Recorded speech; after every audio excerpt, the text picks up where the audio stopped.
Motorcycle accidents are terrifying experiences. You're hurt, and you need someone on your side who understands. Call the Advocates. They have over 20 years' experience with accident cases and have recovered settlements for hundreds of other motorcyclists. They can handle the medical bills and deal with the insurance company so you can focus on recovering and getting back on your bike.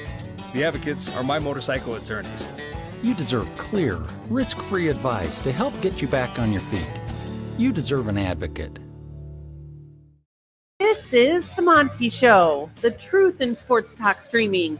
When you want unbiased opinions about your favorite team without the spin, all you have to do is find The Monty Show, streaming live and available 24 hours a day, 7 days a week on YouTube. And now, here's Monty. Hey, The Monty Show. Happy Football Friday. As always, presented by the Advocates at theadvocates.com. Clear, risk-free advice. That's what you need. That's what you deserve. And that's why you go to the Advocates at theadvocates.com, where you can chat with an injury attorney live online 24/7, 365. And it won't cost you a dime at theadvocates.com. Happy Friday, friends. Thankfully, because I'm ready. It feels like Friday of next week. Bro, I don't know, and it could just be that I am old. Right. But, like, all the buttons are confusing to me today for some reason. Like the rocket ship. And stuff. Why do we have a lot to get to tonight? Today. I'm going to head out. Bro, it is Friday. We have a lot to get to today. Obviously, there is a huge slate of games in the Big 12. Georgia-Bama probably is the most important game of the season to date. Does the winner of Georgia-Alabama, are they in the driver's seat for the college football playoff? I mean, certainly they have to be, I mean, if you're going to say they're not, I'd love to hear a compelling case as to why. I mean, they're pretty much the two best teams in college football. Obviously, Texas has something to say about that. But when you talk about the top of the top, the best teams in the land, those three really are the ones competing for it. And I think that, this is one of those games that we seemingly talk about every football season on the show, where you're looking forward to this. You're excited about this. This is just one of those games that really should live up to it. Yeah, live really, up to the damn thing. Yeah, right. That's what you want. Like, you want a big game. You expect a big game. Yes. You expect that environment, and there's no reason to believe it won't live up to it. I still cannot believe that Bama is a dog. Yeah. I still can't believe that Bama's a dog. I'm really surprised by it. And the line's moving. Moving more towards the middle. Started at -2. I believe it's -1 now. Yeah. So, I mean, still a dog, yes, but moving towards Alabama. God damn, Texas is 37.5. Yeah. Over Texas A&M. I don't know how people make their money gambling on college football. Well, look at last night. I'm gonna need this 19-year-old to throw a couple of touchdowns so I can pay my mortgage. Bro, last night in the Cowboys game, -5.5 was essentially a lock. And Aubrey misses a chip shot. It's so Dallas Cowboys, isn't it? It's so Dallas Cowboys. How about that Malik Neighbors chest slam? Dude. That led to a concuss. Did you guys see that? Where Malik Neighbors, the fine wide receiver of your New York Football Gents, landed on his chest and face and got a concussion out of it. Yeah. Ooh. Yeah, and I would also like to point out, now you guys know I come to you humbly. And I don't like talking about how right I always am. Obviously. I mean, that's not something we do on this show. It gets boring when you're always right to talk about, being always right. Stay hard.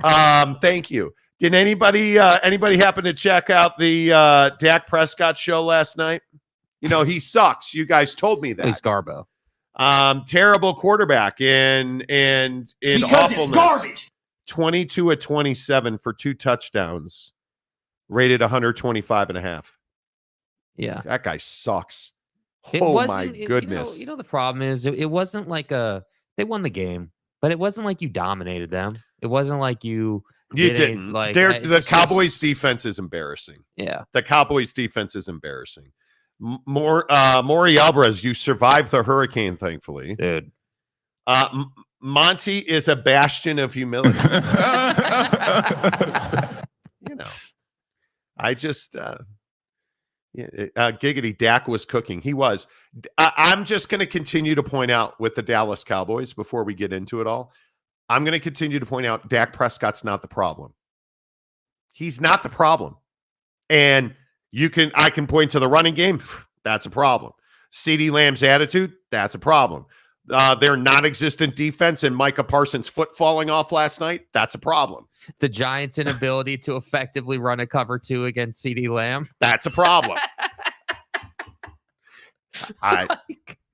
How bad are the New York Giants? And give Dak credit, dude. That was a good throw. He got it to Lamb, who was behind the corner and in front of the safety. Dak makes the throw. But how bad do you have to be defensively to overrun your assignment as a safety? Dude. Come on. And then you're up 5 points.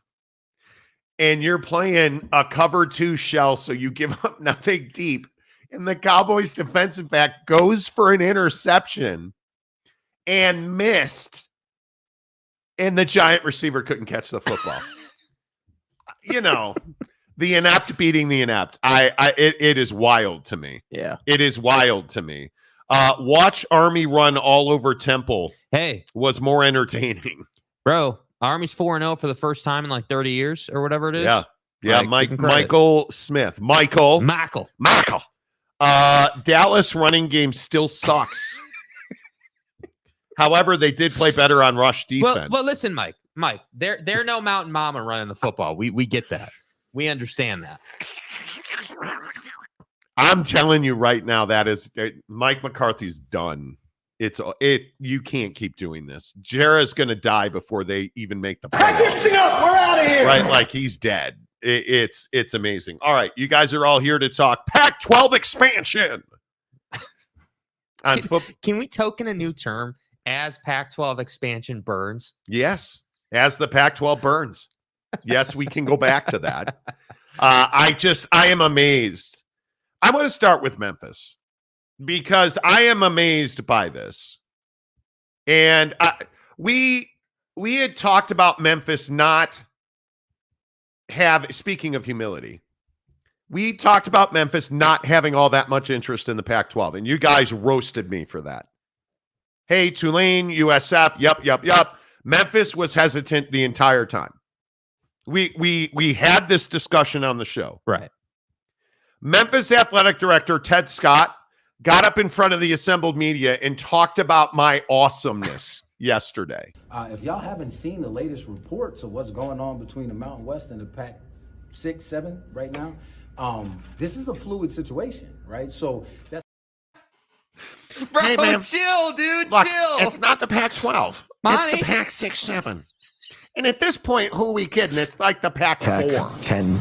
I mean, nobody wanted Fresno State. Different day. Anyway, that's how this started. And that's just the beginning. If y'all haven't seen the latest reports of what's going on between the Mountain West and the Pac 6, 7 right now, this is a fluid situation, right? So that's the other thing. When we talk about the decision that was made by the University of Memphis to not join the PAC, as I like to call them right now at this time, that was not a binary decision.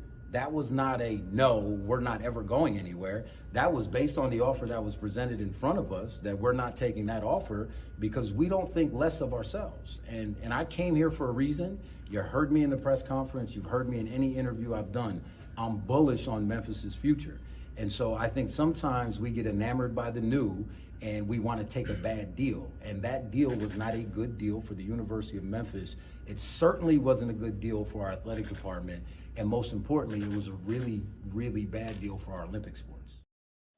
I mean, that's about as plainly spoken as you can be. Yeah, I mean, blunt would be a perfect word to describe it. And we've talked about this repeatedly, and I don't know how much more we can delve into it. But again, I say for everybody that believes that the Pac-12 is somehow this amazing destination that is the land of prosperity for the G5, I will just continue to tell you that's just not the case. And you look at Memphis and you look at the way that Memphis is operating And what Ted Scott is saying here, he basically is telling you it didn't make sense financially. It did not make sense to put our Olympic sports through unbelievably difficult travel scenarios.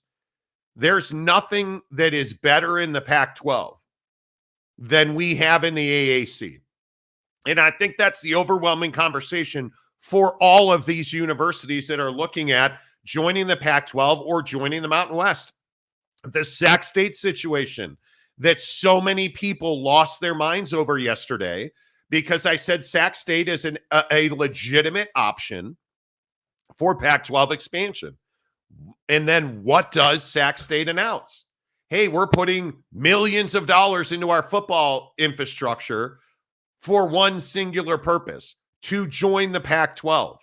It is as clear as it can be. It is a win for some and an absolute loss for others like Memphis. It is a win, unequivocally, inarguably, for Sac State to become a member of the Pac-12. That is a win, I think, all the way around. For the Pac-12, for Sac State, they've got the money. Yes, green light. For Memphis to fly all of its Olympic sports, stick and ball sports, track and field, swimming, you name it, to fly all those sports across the country most of the season just doesn't make any sense.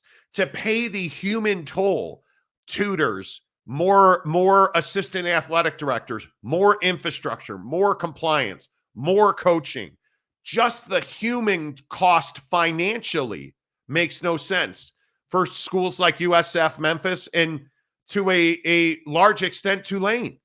It just doesn't make any sense. So when we're looking at who the legitimate options for Pac-12 expansion are, I will stand on business again and tell you Memphis was never seriously considering joining the Pac-12. I can only say that so clearly. And then you look at this situation in the Mountain West and you ask yourself, well, why geographically does the Mountain West work better than the Pac-12? I can give you two simple answers: Corvallis, Oregon, and Spokane, Washington, because they're not easy destinations to get to. And then you move to Logan, Utah, and you say to yourself, well, if I'm flying from Memphis, Tennessee, how difficult is it to get to Corvallis? Difficult. It's not much easier to get to Logan, Utah. So it doesn't logistically make sense. Now, if I am in the Mountain West, and let's say that I am in DeKalb, Illinois, where Northern Illinois is, it's a heck of a lot easier to get to Colorado to play, Air Force, to get to the Colorado Springs to play Air Force. It's a lot easier to, get to Las Vegas. Easy peasy, dude. 2-hour flight. If that. That's why it makes a lot more sense if you're in San Marcos, Texas, to fly to Las Vegas, to fly to the footprint that is the Mountain West. Jake, I think it is a no-brainer that the Mountain West is going to have an easier sales pitch than the Pac-12 for expansion. Absolutely. And I think that, the other part of the conversation is ethics and morals and, who's doing business more properly. And I think that there's a lot of questions around like, hey, you're now suing the Mountain West. Like, we're not sure that we want to be part of that whole situation. Like, I think that the total picture, whether it's geographics, the suit itself and the Pac-12's reputation and image right now in the market, like you're just not in a great place with all of these factors if you're the Pac-12. And so for me, I think, any team that's in the Midwest or certainly on the East Coast is going to look at this and say, yeah, is it actually better? Are we going to make more money, or do we have more opportunity, or what's the thing that's going to put us over the top to make this make sense? Because, if we're going to do this, just like he said, we're going to have to put our staff and our kids and our equipment and everything kind of through the ringer to make this happen. So if we're going to do that and have that kind of ask, we got to make sure that it's well worth our time. And unfortunately, right now, it's not worth people's time. And I think that's why you get ADs like Ted Scott saying like, hey, it's not a good deal. It's a bad deal. Like, it doesn't make sense for whether you're Memphis or anybody else. It doesn't make sense to be, partaking in this. And so for me, it doesn't surprise me that schools have turned this opportunity down. What surprises me is folks like Ted Scott, who are in his position, having the candor and the bluntness and speaking so freely. And I would say borderline gray area disrespectfully about the PAC. Like when you joke about like, hey, it's the PAC 5, 6, 7, like that's unnecessary. You don't really need to be saying it like that. Oh, so he's taking a shot. There's no question about that. Yeah. So like, I just feel like it's this whole thing where the opportunity itself is not great.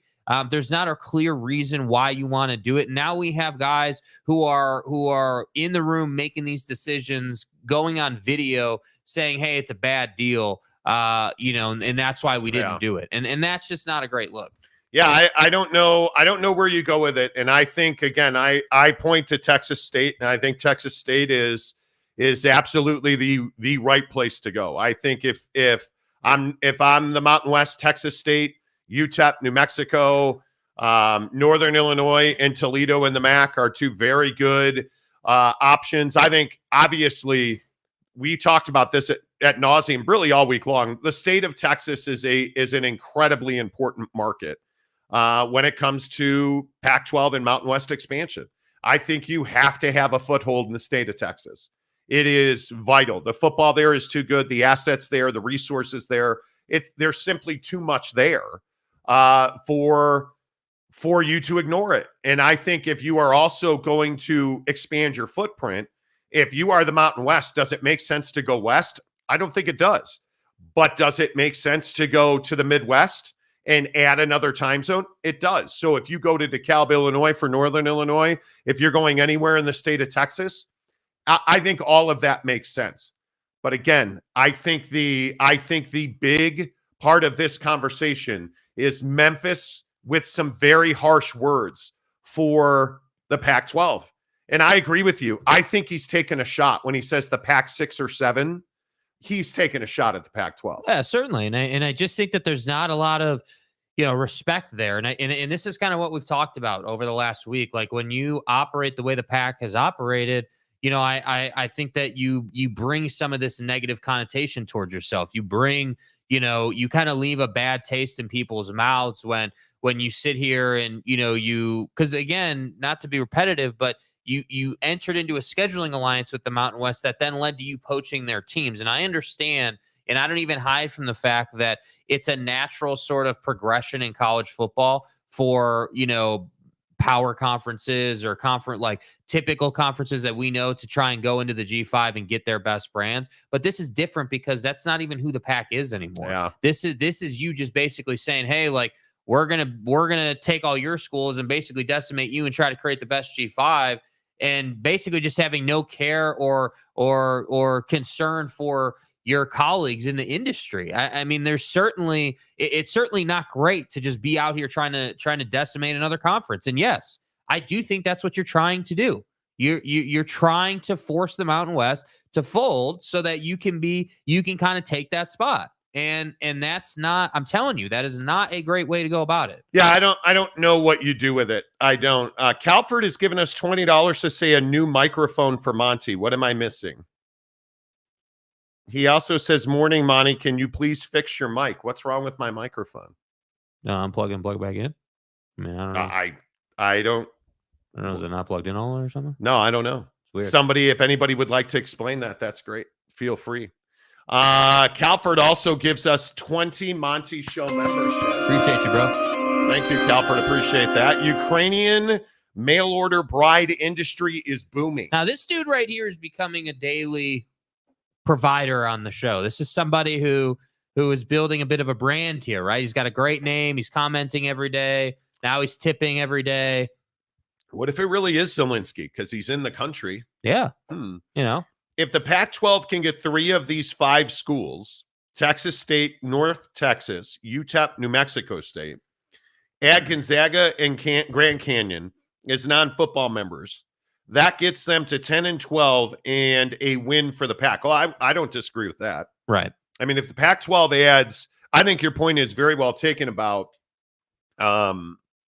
if you add Gonzaga and Grand Canyon as basketball onlys or as non-football, because they both have prolific athletic departments. Gonzaga. I think that's a huge win. Yeah. I would agree with that 100%. Well, and it's interesting too. Like, this is yet another dynamic between these two conferences, right? Because we've been telling you, for I don't know what, a week, right? I mean, I'd have to go back and look, but we told you Texas State was going to be a target, and now we're in this situation where it's come out. The national media is now reporting that the Mountain West is, targeting Texas State, and they're looking to add Texas State. And so the question to me becomes, okay, if you're the PAC, are you not sitting here trying to go after the Mountain West targets now? Like, are you not just fully invested in, hey, we're going to go after anything the Mountain West is going after, because you've already taken their best brands and now you're trying to get to 8 teams here. Like, like that to me seems pretty straightforward. Yeah, it's an interesting question. So some clarity here. Your mic is making a crackling sound. Oh, I don't know what that could be. That's weird. Everything seems fine here. Yeah, it's at the same level. Is that better? How's that? That's not better. That's turned off. I don't know. It is part of Monty's Adunze disrespect. It could be. It could be. It is on your end, Jim. Well, that's not good. I don't know. Mike sounds fuzzy as hell. Lots of crackling, Monty. So weird. Like, so when you do a show, there are just some days where you roll up and the mic crackles, like for no reason, for like literally no apparent reason, none. And so like the other day, earlier this week, maybe it's a mixer problem. Maybe our mixer's taking a dump here, but there's earlier this week we had a little bit of a mixer problem. So it could be that. We're troubleshooting currently. Yeah, who knows? I don't know. Yeah. I unplugged it and replugged it. I don't know if that makes it better. Let us know if that helped. I don't know. It's peaking. It's causing it to distort. I have no idea how that's possible that it could be peaking. It is. I don't know. I appreciate you hanging in there. Can you two share a mic? Sit super close. That'd be sick. No, that would not. That would be uncomfortable. That would be uncomfortable. Yeah. And Jake smells. The college football guy. Every time you raise your voice, you sound tinny. Tinny. Okay. I try to take my testosterone. What do you want from me? Darius, dear listeners, turn down your volume on those expensive ear pods. That could be. That could be. Hey man, I do. I will say typically this isn't a problem. It's not. This is a problem. This is a $500 microphone. Yeah. You guys think we joke. When you guys tip us, all the money goes into infrastructure. Yeah. You're looking at thousands minimum of thousands of dollars of equipment. And there's nothing that's higher end than the mixer, the video mixer, the audio mixer, and the computer is a rocket ship. Yeah. So anyway. I apologize if we're having. Let us know if it's improving. Let us know if our troubleshooting efforts are working. It was the mixer and unplugging it worked. Okay, great. See, there you go. See? Okay. See, turn it off, turn it on. Sounds all good to me. Happy Friday. Please hit the like button. All right. Let's rock and roll. Talking Pac-12 expansion. What do you guys make of this Memphis comment? Because I think let's reset. Let's go back to this Memphis comment, because I think this is where we are in terms of what we do in the world now. Like, you look at Memphis athletic director Ted Scott. Is he taking a shot at the Pac-12 with this? If y'all haven't seen the latest reports of what's going on between the Mountain West and the Pac-6, 7 right now, this is a fluid situation, right? So that's the other thing. When we talk about the decision that was made by the University of Memphis to not join the PAC, as I like to call them right now at this time, that was not a binary decision. That was not a no, we're not ever going anywhere. That was based on the offer that was presented in front of us, that we're not taking that offer because we don't think less of ourselves. And I came here for a reason. You heard me in the press conference. You've heard me in any interview I've done. I'm bullish on Memphis's future. And so I think sometimes we get enamored by the new and we want to take a bad deal. And that deal was not a good deal for the University of Memphis. It certainly wasn't a good deal for our athletic department. And most importantly, it was a really, really bad deal for our Olympic sports. And his people attacking him, that's Memphis Athletic Director Ted Scott. People attacking him inside the walls at Memphis is ridiculous. This was never a good deal. And again, I just continue to reset this point. Where's the money coming from in the Pac-12? You don't know right now. Do we all think that they're going to get a TV deal and everything will be fine? I do. I think they're going to get a TV deal. Right. Is it going to be more money than they're making in the AAC? Probably not. Because you don't know what you're paying for. And right now, they're having trouble getting any even FBS G5 school to join their league. Yeah, and I think on the TV front, like, maybe it's not like, hey, are they going to get the same money that the AAC has? I think it actually, what we should be asking is, are they going to get enough money to justify someone leaving their current situation? Because, again, if you're making the same money in the PAC that you are in the AAC, but you're Memphis, that's just lowering profitability at that point. That's not like you would have to make more to cover up those additional costs. And so yeah, I mean, I would agree. I understand where Ted Scott's coming from, man. I agree. He took a shot. He channeled his inner red ass a little bit here. He said, hey, like the Pac 6 or 7 or whatever we're calling them offered us a bad deal, and we're not taking a bad deal to put our students through the ringer. But I also agree with him. I am bullish on Memphis. Yeah, I think most people are. I think Memphis, like most people are like, hey, Memphis is heading in the right direction. I think Memphis belongs in a super league if that ever comes to the offering at the G5 level. I think Memphis is probably one of the first G5s into that super league. But the problem is you can't justify adding millions and millions of dollars to your budget to travel. And I ask you again, think about the logistics of traveling a football team. You like at BYU has a whole video scheme to track their football equipment truck across the country. That's the level of logistics it takes. You're traveling a semi truck most weeks because you can't afford to fly your equipment because it's so expensive.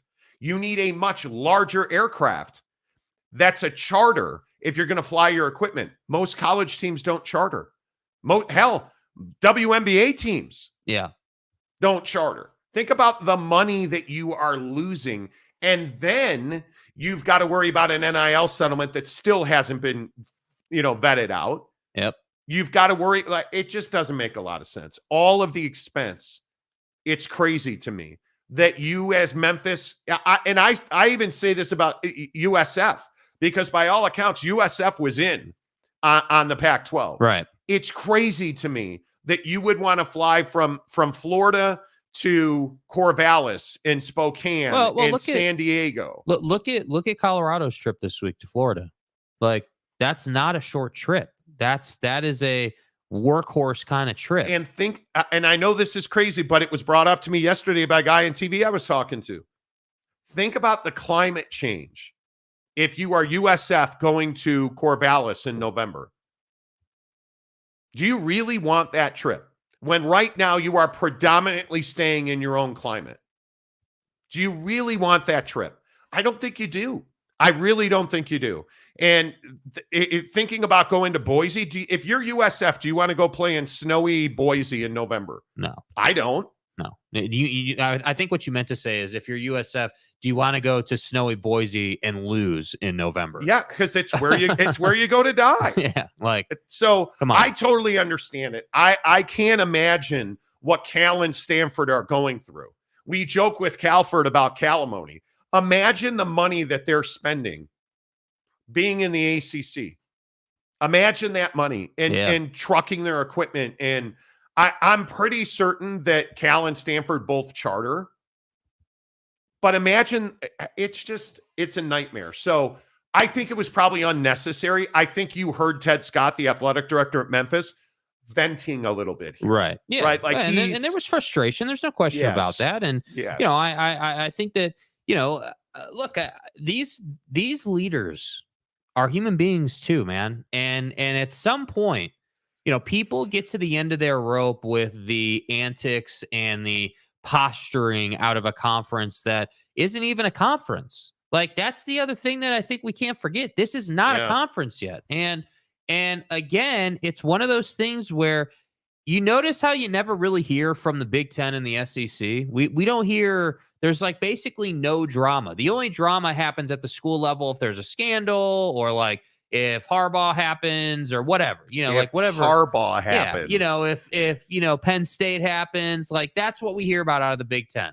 But you don't really hear anything out of the major conferences because that's why they're major conferences, because they have money, people are happy, they're playing football games, they're just doing business. And that's the other side of this. I think schools like USF and Memphis, and they have a good existence right now. It works. Like it's good enough for what they need right now. And they're not going to rock that boat to go to an opportunity that I do think is largely like massive question mark circled twice with a Sharpie. Well, and if you're Memphis, USF, Tulane, I think you were assuming that the ACC was going to melt down.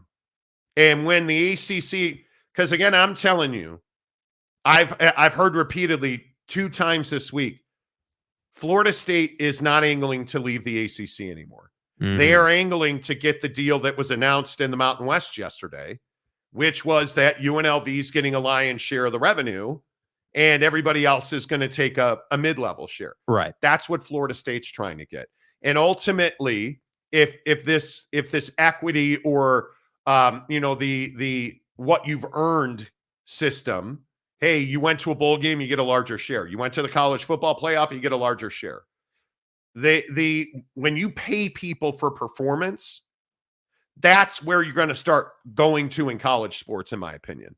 And in the ACC, I think they're probably going to be the first one to do that. And if that's the win for Florida State and Clemson, hey, you did your job.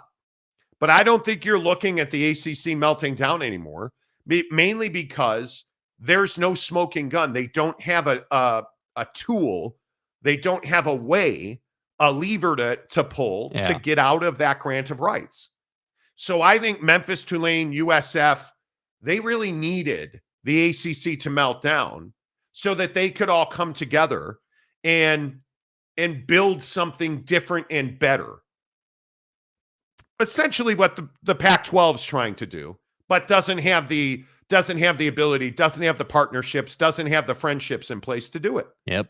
And I think if the ACC had melted down, well, yeah, absolutely, you're going to form a conference with Wake Forest and Georgia Tech and the also rants. Because if you do the math, obviously Duke, Carolina, Clemson, Florida State are probably going to have homes in different places. Like, okay, great. But this is the same mathematics that we talked about the other day with Gonzaga. Yep. Why has Gonzaga never accepted that Big 12 invitation that we broke the news on? Money. And then everybody ran with it. Well, because it doesn't make a lot of sense for them to give up an auto bid into the NCAA tournament. It just does not. Yeah, it's a money-making machine they've got set up. I totally agree. Yeah. You're in the NCAA tournament every single year. No doubt. If you join the Pac-12, you're in the NCAA tournament every single year. Even in the group that you have there, it's you and San Diego State. And who else? Of all the schools being mentioned, does UTEP scare you out of joining that conference because you'll lose an auto bid? No. To the NCAA tournament if you're Gonzaga? No, it doesn't. So for me, I think Gonzaga is doing the math. It doesn't make sense to join a power conference because you're not going to go to the if Gonzaga, as I said the other day, if Gonzaga joins the Big 12, who among us believes that they're going to remain a national powerhouse? Because I do not. You're looking at a league that is as deep as any league that I think we've ever seen. And you're going to put Gonzaga, a small market in Spokane, that dominates the WCC. You're going to put them in that league, and you're going to think that they're just going to, who are you, Houston? They're not going to do what Houston did in the Big 12. It makes zero financial sense for Gonzaga, even with a larger media contract, to join the Big 12. Yeah.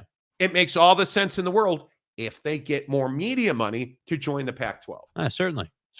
And by the way, we haven't even brought up the prospect of expanding the tournament yet, and what that'll do to shares and valuations. And so if you're Gonzaga, those are all things you're considering in a potential move or staying. And I agree. It makes perfect sense. And you understand why they've had an open invitation to the Big 12 for however long it's been now, 1.5 years or 2 years.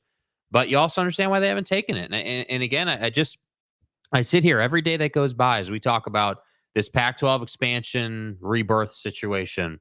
And I sit here and say, like, I don't feel like there's a thing here yet where you're like, hey, I got to be a part of this.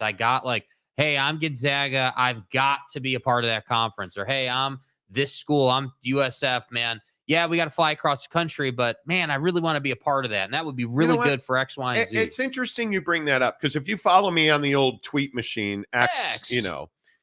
The Monty Show, MONTY, the Monty Show, it must have been 30 or 40 mentions yesterday. Read through our comment section yesterday. You guys don't know what you're talking about. The Pac-12's in a way better spot. In all seriousness, in the comment section, let's get into it. Do you believe, with what we know now about the Mountain West, and let's do Mountain West versus Pac-12, do you believe, Dion, that the Pac-12 is in a far better situation than the Mountain West? Do you believe? Because I do not. My opinion is they are not. Do you guys understand the Mountain West and their remaining members all signed an extension of their grant of rights to 2031? And look how fast they did that. To 2031. UNLV Air Force to 2031. The Pac-12 does not have that. They don't have a TV deal. They don't have good relationships with TV partners. And they don't have membership. They don't, in my opinion, they don't have membership that moves Memphis to join that conference. So again, I ask, if you are Texas State, if you are the schools in the MAC, Northern Illinois, and you have the Mountain West call you and you have the Pac-12 call you, I think you're in a far better position by joining the Mountain West. It's going to be cheaper. The travel's going to be easier. It's going to be shorter. It's going to be less expensive. You're going to have more stability because you have a grant of rights with its existing members through 2031. Right. Now, do you have San Diego State? You don't. Do you have Boise State? You don't. I totally agree. Yeah, it's rough. But what are you selling Northern Illinois on? Hey, come on. You can be the powerhouse of football in this conference. The MAC's great. How about Gloria Nevarez? Speaking of the MAC, did you see what she did yesterday? She sent written notice to the MAC conference commissioner. Hey, we're going to pursue Northern Illinois and Toledo. We want you to know. So wait, you mean that you can actually, do it in a respectful manner? You don't, why isn't Gloria just poaching those teams? And I, again, go back to the point. She's got a TV contract in the Mountain West through 2026. She's got a stellar, strong relationship with both Fox and CBS Sports, who are her two biggest partners. She's probably going to land, and let's be conservative on a TV deal, $7 million a year. Let's say that she gets $7 million a year. They're currently making $4 million a year in the Mountain West, if my recollection is correct. Right. Let's say, because she's got a grant of rights, which basically is, hey, I give you my media rights for all of my home games. Go ahead and negotiate a TV contract with somebody. So she's got permission to go and sell the rights of all the home games in the conference. Let's say she gets $7 million. Not too high, not too low, right in the middle, $7 million. And you're Northern Illinois. How are you going to take the Pac-12 over $7 million? And you're probably going to be in a conference championship game on a regular basis? Great question. It's going to be really tough to say no to that. Really tough to say no to that. And you look at the quality difference, because this matters as well. And I know that you guys disagree with this because I've said it this week as well. Gloria Nevarez is a selling feature in the Mountain West, because she's not running around. And this is the other thing. And I know Pac-12 homers that now, thanks to guy over here, you're a homer is the first part. Yeah, people saying, well, I'm a Pac-12 homer. Yeah, Pac-12 homers, I get it. You don't have a commissioner that people have great, deep, long relationships with. Gloria Nevarez is likable. She's professional. She sends letters and communication to other conferences to say, hey, I'm contacting Northern Illinois and Toledo. She's not rating. She's not showing up in the middle of the night. Yep. She's a selling feature. And she's not shaking your hand and then stabbing you in the back. And she's not suing people. Yeah. So I'm telling you, it's not a good look. I think the Pac-12, and a lot of people asked me yesterday, why do you hate the Pac-12? I don't hate the Pac-12. I'm not emotionally invested in it. But what I can tell you is the people that I talk to around college football and in the media landscape all say the exact same thing. The Pac-12 is not somebody you want to do business with, and they certainly are not somebody that you can trust. I've heard that on repeated phone calls. Yeah, I don't trust them.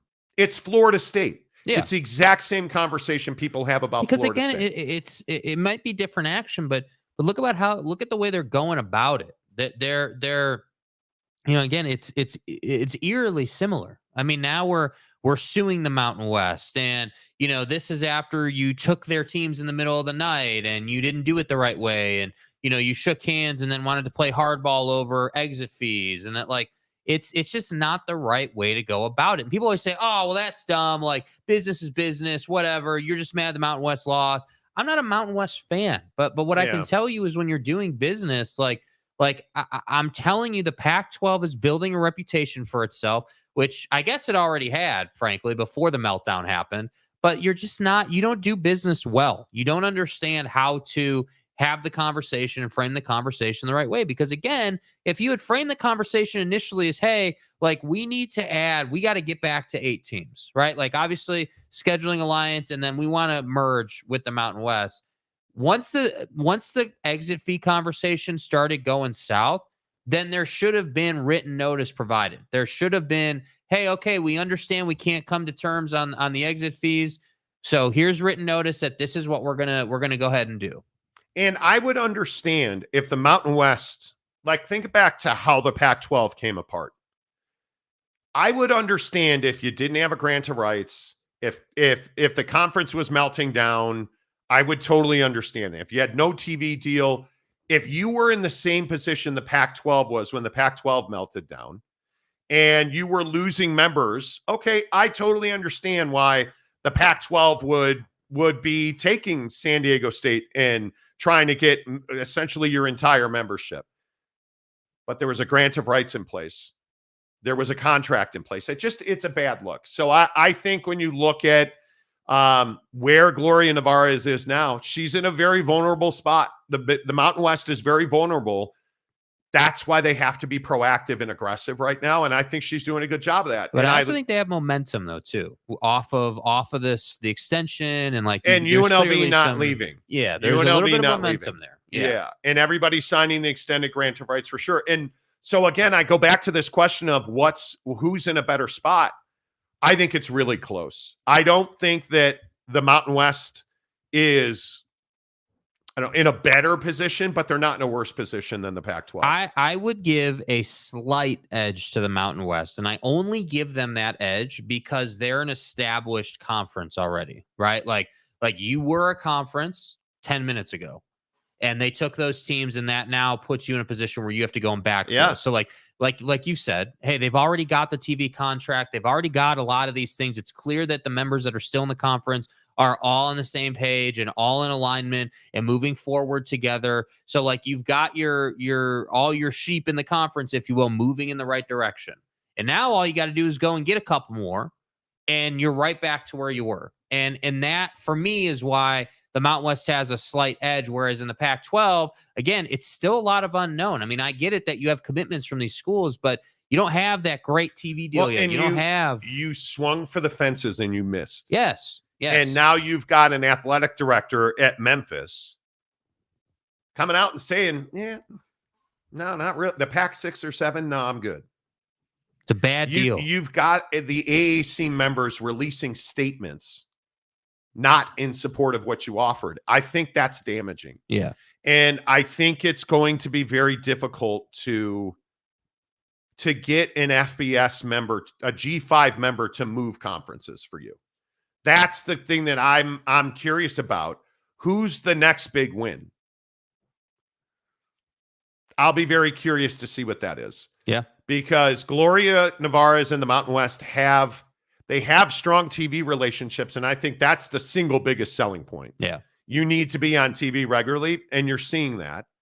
And I also am curious, this lawsuit, again, which I think is an instrument for negotiation, the Pac-12 suing the Mountain West, it's an instrument for negotiation.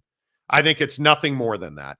Because I also think, again, after talking to some really strong legal people, there's no way the Pac-12 comes out of that as a winner if it goes to a judge. So I think they're simply trying to negotiate down the penalties and the fees that are in the contract they signed. Right. And I think Gloria Nevarez, rightfully so, is going to have a hard line on that, because it's a pretty strong position that, hey, I can give UNLV $25 to $30 million in a bonus. I mean, it's really smart business. Yeah, and I just think that she's got everything she needs to win that argument. I mean, there's no, like, again, the ACC is precedent here. Like, you signed a contract, you both agreed to it, nobody was under duress, and now you don't like the exit fee portion, and you're going to claim that, somehow, some way they've got it's an antitrust thing, and okay, dude, cool. Make your noise, bark like a dog at the wind, and then go to court, and then get told no. Hey, even if you save $5 million, it was worth it. Even if you net, and I should say net, because this is going to cost the Pac-12 a fortune. If you net $5 million, that's worth the money. Yeah. It's worth the effort. I don't know that you can put a price on your reputation. I was going to say, because I think you have damaged the Pac-12.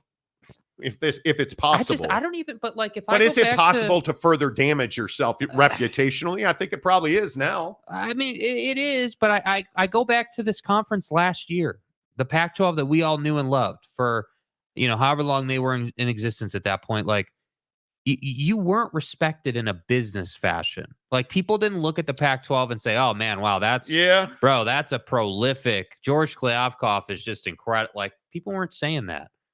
People were saying, "Hey, like, Pac-12 After Dark is real. It's a great brand. Like they dominate that evening slot."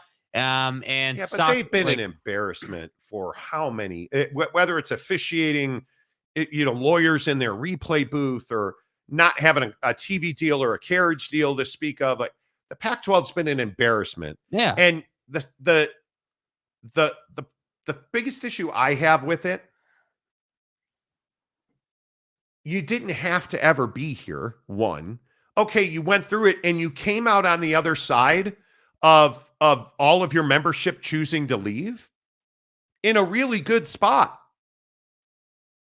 And then you went and did this thing. And business is business. Mm-hmm. I understand. You've got to survive. I understand it. I'm all good with you going and saying, hey, we're recruiting your members. They're going to stay until your grant of rights ends. I'm all good with that. Right. The lawsuit is where you lost me for good. When you file suit and you claim that it's a Sherman antitrust violation, like, come on. All you're trying to do here is not abide by the contract you signed. Absolutely. And I think that's the hard part of this. And I don't know how you recover from that, from a reputation standpoint and the ability to recruit new members that are already G5s. Yeah, I just wouldn't want to be a part of it if I was a G5. I understand why it makes sense for those Mountain West members. They're right down the street. Okay, cool. But I just, there's not a good enough reason to do it if you're a G5 right now. Sweet Beans TV is clearly new here. Apparently, legal experts Monty and Jake are better lawyers than the one the Pac-12 hired. Bro, we have talked to so many contract law experts on this show. And you don't have to agree with us, but just go ahead and point to what we've been wrong on. Yeah. And if you missed it yesterday, I'll repeat it for the new guy in the room. We reached out to, and I hate to say, we reached out to really good contract legal minds who know far more about this than we do. Because I don't know the ins and outs of the Sherman Antitrust Act. That's above my pay grade. Right. But what I don't know is what I don't know. So I reached out and we talked to people about this, and it's not a Sherman Antitrust Act violation. And for all the Pac-12 people who said, well, they were signed under duress, they are not arguing that they signed these contracts under duress. It's not part of their argument. It is not part of their argument, and it would have to be their defense. And again, I think most people agree you don't sue the way that the Pac-12 sued and write language the way that they wrote this language when you're trying to win a case. They're trying to negotiate. It's why Florida State and Clemson filed the suit with the verbiage they used. If you go back to the Pac-12's, the Pac-2 against the exiting 10 members, that was never going to be decided in court. It was all about negotiation. It was all about negotiation. They had a negotiated settlement agreed to in court. Yeah. Which is exactly where this is going to go, in my opinion, unless it is dismissed. And I think if you're the Mountain West, your first priority is taking a run at getting it dismissed. That's your first priority. I wouldn't even be open to a settlement talk unless I was forced in that position. Again, much to this person's point, already saying that Pac-12's case will get dismissed, I've never said it's going to get dismissed. What I said was they only filed the lawsuit for negotiating purposes. And here's the part that guys like you don't understand.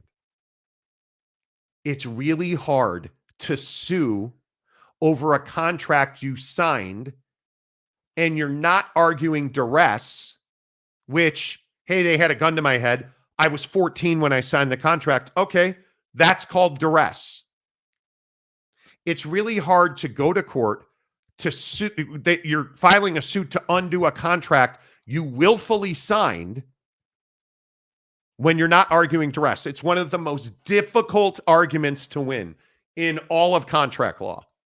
Because duress, if you were arguing duress, duress is pretty black and white. Hey, again, gun to our head. Hey, I was high on crack cocaine and they knew it. Okay, that's duress, not in your right mind. Contract's invalid. Yeah. I was 14 when I signed that contract. Okay, not legally able to sign a contract, dismiss. Black and white. They're not arguing duress. They're arguing that it was a violation of interstate commerce, that the contract is unenforceable. It's one of the most difficult legal arguments to win. Yeah.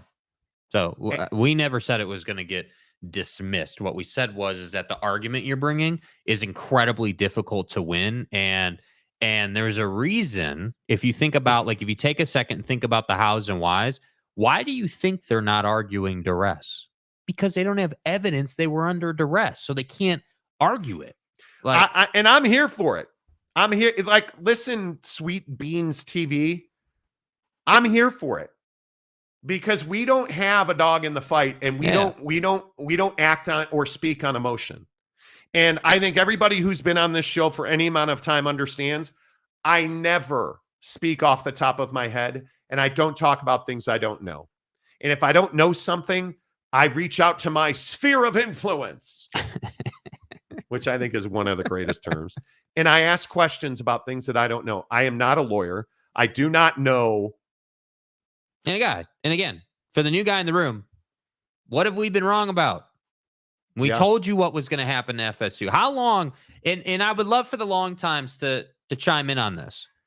How many times did we say Florida State's not getting out of that grant of rights? You're not coughing up $500 million in change to get out of that grant of rights, which is why you've been trying to poke holes in it. $500 million. I mean, that's so much money. So you said, okay, we don't have the money, so we're going to try and poke holes in it. And what did everyone say?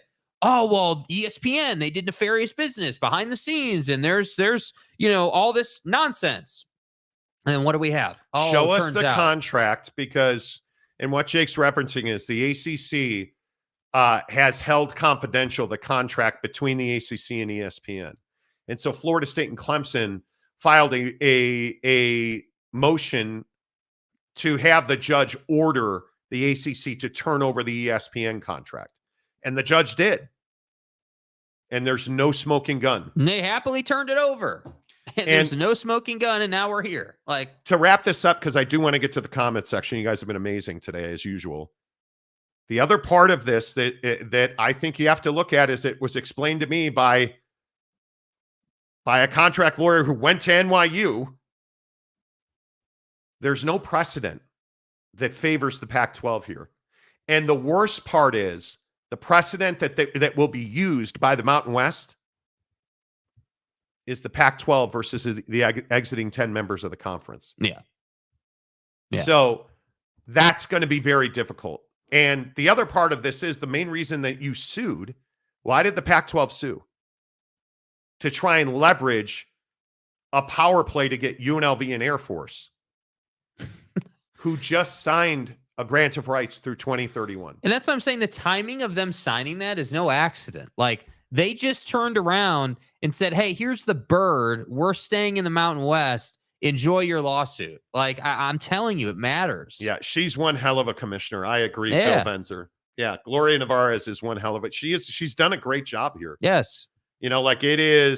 I think it is remarkable that we continue to see. And I think Florida State versus the ACC is something we've talked ad nauseum about on the show. You were never suing. Florida State and Clemson were never suing with the idea that they could win, because the mountain and contract law to win these cases is so steep. Yeah. And I look at what Florida State wants. Florida State wants more money and more revenue, and they're going to get it because they are negotiating. And what are they negotiating? An equity revenue dispersal, which means, hey, we went to a bowl game, we get more. We went to the tournament, we get more. We went to the college football playoff, we get more. Vanderbilt, think of the worst teams in the country. Vanderbilt, or who's the worst team in the Big 12 right now? Take your pick at the bottom. Texas Tech. Texas Tech, not the worst. Don't be a jerk. But you look at the worst teams. No, seriously, Kansas. How about Kansas? This year, Kansas. Or Kansas, you get nothing this year because you did nothing. Yeah. Don't, you get nothing in the Big Ten because you did nothing. Right. Then again, Ohio State gets a 67% share of the bowl money because they went to the college. Like, that's what Florida State and Clemson have been trying to do. And hey, that's fine. If that was your goal, that's fine. But my point is, let's not get lost in the ACC thing. I want to make sure we stay on point here. We never said this case was going to get dismissed. Never. What we said is that it was going to be incredibly difficult to win this case. And what is It's fair says leave Kansas out of this conversation. Yeah, well, it's been a rough year, dude. Shockingly. It's been a rough year.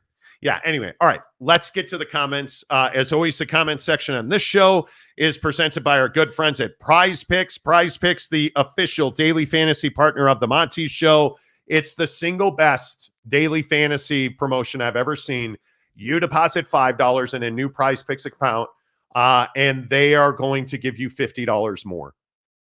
It's that simple. Open a new Prize Picks account by downloading the Prize Picks app. Use the promo code Monty. Deposit $5, and they'll give you 50 more. Prize Picks last night. I'm riding the great gambler to The awesomeness great gambler. and happiness. I would also like to thank Aaron Judge, because I was a little nervous. I chose not to play President's Cup on Prize Picks yesterday. Dude, I got my ass beat on President's Cup. I didn't have a good feel for it. Yeah. So I decided to go baseball and NFL. Yeah. And I would just like to thank Aaron Judge, who was 2.5 hits, runs, and RBIs. He put up 5. My man. I would like to thank Shohei, the great gambler, Ohtani. Ohtani. Shohei Ohtani, who was 2.5 on a demon hits, runs, and RBIs. He also had 5. Yeah. And guys, I don't know how much more I can say that I am amazing. Because Dak Prescott had 1.5 rushing and passing touchdowns, rushing or passing touchdowns on a demon. He gave me 2. Yeah. Yeah. Chaboy won $90 last night on Prize Picks. Nice job, dude. Nice job. Nice job. My guy Dak winning money. The simple formula is play 3 Prize Picks, and it truly is. Dak Prescott, will he have 2.5? So 2 or 3? Because the number's 2.5. Will he have 2 rushing and passing touchdowns, or will he have 1? Because the number was 1.5. Excuse me. Mm-hmm. I took more. He needed 2. My guy got me 2. Yeah. What do we got going for tonight? Got Cam Ward, more than 314.5 passing yards. That's a huge game. Yeah. I want to see Miami come out and torch them. Yeah. I'm a little nervous about the Vodtech game. So Cam Ward, more than 314.5. Jalen Milroe tomorrow, more than 1.5 passing touchdowns. So I got him for 2 passing touchdowns. And then, of course, you know me. Greatest show on turf right here in Colorado. Shador Sanders, more than 304.5 yards passing against UCF. I'm here for that. Here for that. Give me some Jimmy Horn bombs. You mean Jimmy Horn bombs? Yeah. That's not what it sounded like. Prize Picks, the official daily fantasy partner of the Monty Show. Make sure that you use the promo code Monty. All right, who we got? We did do Calvert with 20. Let's see. Gonzaga, I think, for $5, Ukrainian mail order bride. Gonzaga would only make the NCAA tournament about half the time in the Big 12, but would make it every year in the Pac-12. Gonzaga. Every year. Calford for $10. You were wrong about pepperoni dipped in blue cheese. Dude. Stop it. I'm going to sue you to make you eat ranch if you don't, Yeah, the lawsuit will be an instrument to never eat blue cheese. For those of you new to the show, I hate blue cheese and I hate pepperoni on pizza. I am not a fan. Yeah. If I can have any pizza, Rosati's Pizza in the great Chicago, Illinois. Rosati's Pizza, thin crust, sausage, mushroom and onion, square cut, dip it in ranch. Orgasm. It's as simple as I can say it. Probably too much. Oak State James for $5. I was wrong first. Ooh. SMU quarterback Stone. The new guy is really good. FSU should worry more about SMU because they are about to get run over by the ponies. I don't even disagree with that, dude. That's going to be a tight game. Deion's going to FSU. Yeah, okay. If they fire Mike Norvell, which they won't after this year, does Deion take that job in 2 years? Maybe. I don't know. There's a lot up in the air with that. A lot. Ukrainian mail order brides. Florida State is the Shooter McGavin of the ACC. Shooter McGavin.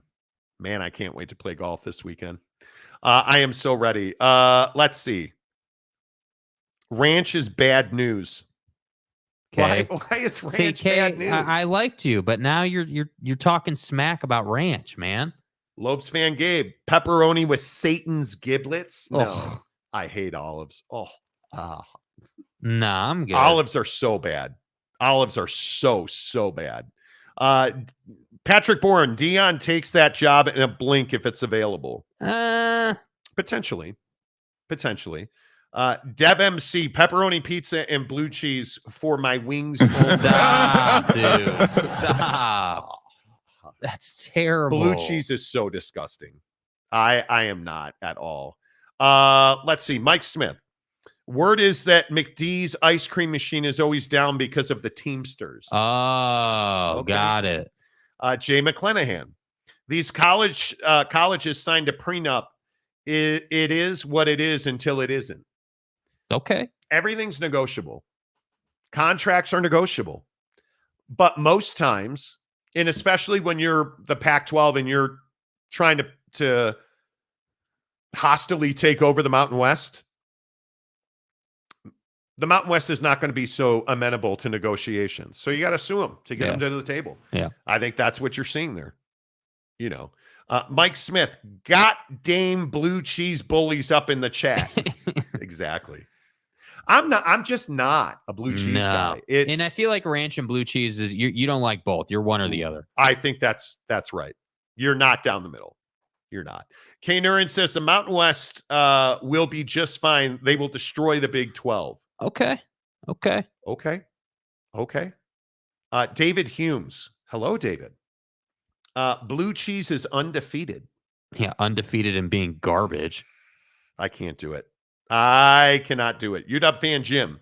Adunze runs all the routes, and the PAC gutted the Mountain West Conference and won outright, not even close. We'll see. We shall see. The thing about Rome Odunze in Chicago is, I'm going to ask again, what are the Bears doing to develop Caleb Williams? Because I just go back to what I've been saying about the Bears. The Bears continually suck at the quarterback position because we don't develop guys. And you have a head coach in Matt Eberflus who's going to get fired. So do you really think he's investing time and effort into Caleb Williams in 5 years?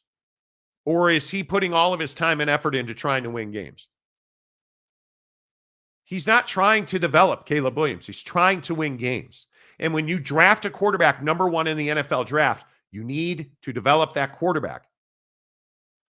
And if you're Matt Eberflus, and if you're Shane Waldron, the offensive coordinator in Chicago, you've got to run an offense and run a scheme that allows him to succeed, which means get him out of the pocket because the offensive line is terrible. Right. And your run game's not been great because the offensive line doesn't hold up. And that's why I say I think that this year is all about just keep him healthy. Don't put him in bad positions. And then once you have a better offensive line, I think that changes everything for this offense, because you'll still have the weapons. He's got time, but that's not going to happen until next year. So I think this year is all about just, get him as many reps as possible, but keep him healthy. Yeah, I agree. Ukrainian mail order bride says Papa John's garlic cups are elite level. It has been years since we had I haven't had Papa John Schnatter. Yeah. Welcome to the nightmare. All rise. Judge came in clutch with a late game homer. Dude. Bro. I mean, it was no triple play to win a game, but it was clutch. Nobody's proud of me. I stayed out of the WNBA last night on Prize Picks. Mike Smith. I'm craving Gino's Pizza. Local franchise that has the old school greasy pizza. I wish it was better for you. I wish pizza was healthy. I wish French fries were healthy. I had some Grubhub credit, and so I ordered a vegetarian burrito, and I was disappointed in myself that it was a vegetarian. I wish bad food was healthy for you. Yeah. I love pizza. It's so bad for you. So bad for you. It's fair. Crazy questions. 2030 and OSU and Wazoo are offered spots in the Big 12. They tore down the Mountain West and bolt consolidating what's left of the Mountain West. Is that possible? Anything's possible. Anything is possible, but I think we're going to be heading for a Super League at that point. Because I think inside of a year, we are going to have made substantial progress into an NFL-style college football setting. I think that's why signing a grant of rights to 2030 was so huge for the Mountain West. because it gets you a footing and a foundation for the future. Because that future probably is a super league. And if you're the G5, like, I don't know, the Mountain West, let's say you don't get into the super league, or you're not willing to pay the money. Do you know, I don't think people have thought about this. How many power league members are going to be like, yeah, I'm not putting $100 million into football every year? Because that's what I have been told it's going to take, is a minimum of $100 million. Right. On football alone. I think there's going to be a fair bit of perdon'ts. I think Purdue would do it. But is Vanderbilt going to put $100 million to compete in football? Is Kentucky going to put $100 million into competing in football? They've been better. They've been competitive in football. Is Duke? No. I think there's going to be some shockers of people saying, I think it's possible when the Super League gets here that major football programs will evaporate. The lower end, the Duke something, and I don't know if Duke is legitimately going to not play football if it's $100 million, but I think Duke level football programs, Kentucky level, are going to say, we're a blue blood in college basketball.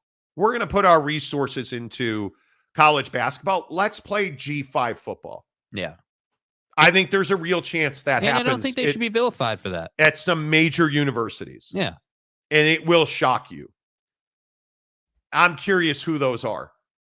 I'm very curious. Why does UConn play football? I don't know. I truly do not know. Mike Smith, let's see. What if the Seminole guy comes out on horseback with a flaming spear and spears the ponies? That's a very interesting. Spears the ponies. I actually believe it's not going to happen. San Diego State Glenn, I'll eat olives on pizza, but will never eat beans on with besides anything. You don't eat beans? Oh, black beans and pinto beans? Legumes. They're imperative for your health. Imperative. Oak State James, you need ranch to dip the crust in. Ranch is awesome. In Texas, we put ranch on everything. Yeah. I mean, see, that's what I'm saying, dude. See, James, I want to give you credit here. I know it's been a bit of a rough week for you. This is some of your best material right here. This is a great point. I agree. This is a great point. You have to have ranch to dip your pizza in. And to dip your pizza in the ranch, you got to have great crust. And that's just what it is. How many people are going to hate me forever because I eat Impossible chicken nuggets? Which means they're not chicken nuggets. Yeah, take the chicken portion out of it. But they're better.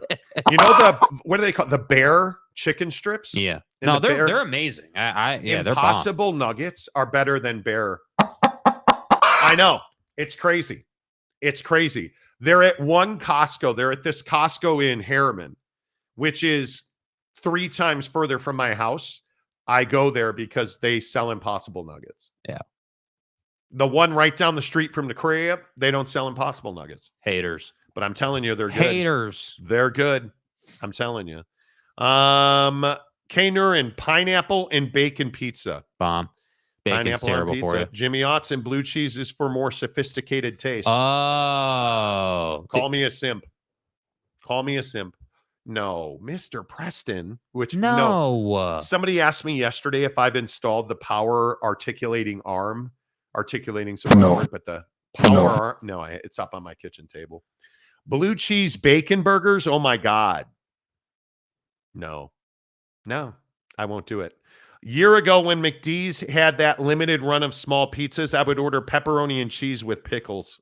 Oh, dude. Wow. No. Oh, no. Dude, I'm not. What are we doing? No. Aaron Wilson, America's favorite mailman. Good morning, Aaron. Good to see you. A member for 18 months. Let's go, Aaron. Wow. Rex Cincinnati. Let's go Raiders. Pew, Dude, pew. I swear to God, if you lose to Cincinnati. Jeremiah Sullivan. I mean, a vegan burger isn't too bad. I've had a couple. They just aren't my favorite. You have Impossible nuggets in an air fryer, 400 degrees, 10 minutes in an air fryer. Gas. So good. T. Lawrence, what's up, my guy? UConn needs to go back to FCS. Saving money is a good thing, too. Totally agree. No, it's not, Jeremiah. No, it's not.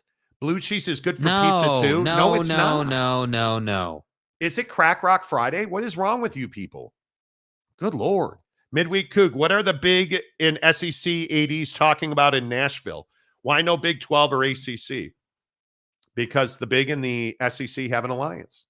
They have a business partnership. And who knows what they're talking about? My guess is they're talking about private money. That'd be my guess. As they should be. Yeah. Look at this. The Chad Carter. A member for 8 months. And he actually has water now. Thin, crispy crust, slightly burnt banana peppers, and old world pepperoni. Also crispy with ranch. You lost me there. You lost me at, quote, slightly burnt banana peppers. Oh, banana peppers are fine if they're cooked. Yeah. But the pepperoni, no. We're really doing blue cheese today. Yeah. Blue cheese is only for hot wings. It's fair. Blue cheese is good for buffalo chicken pizza and Texas Roadhouse salad. Whoever came up with that shit need to be fired.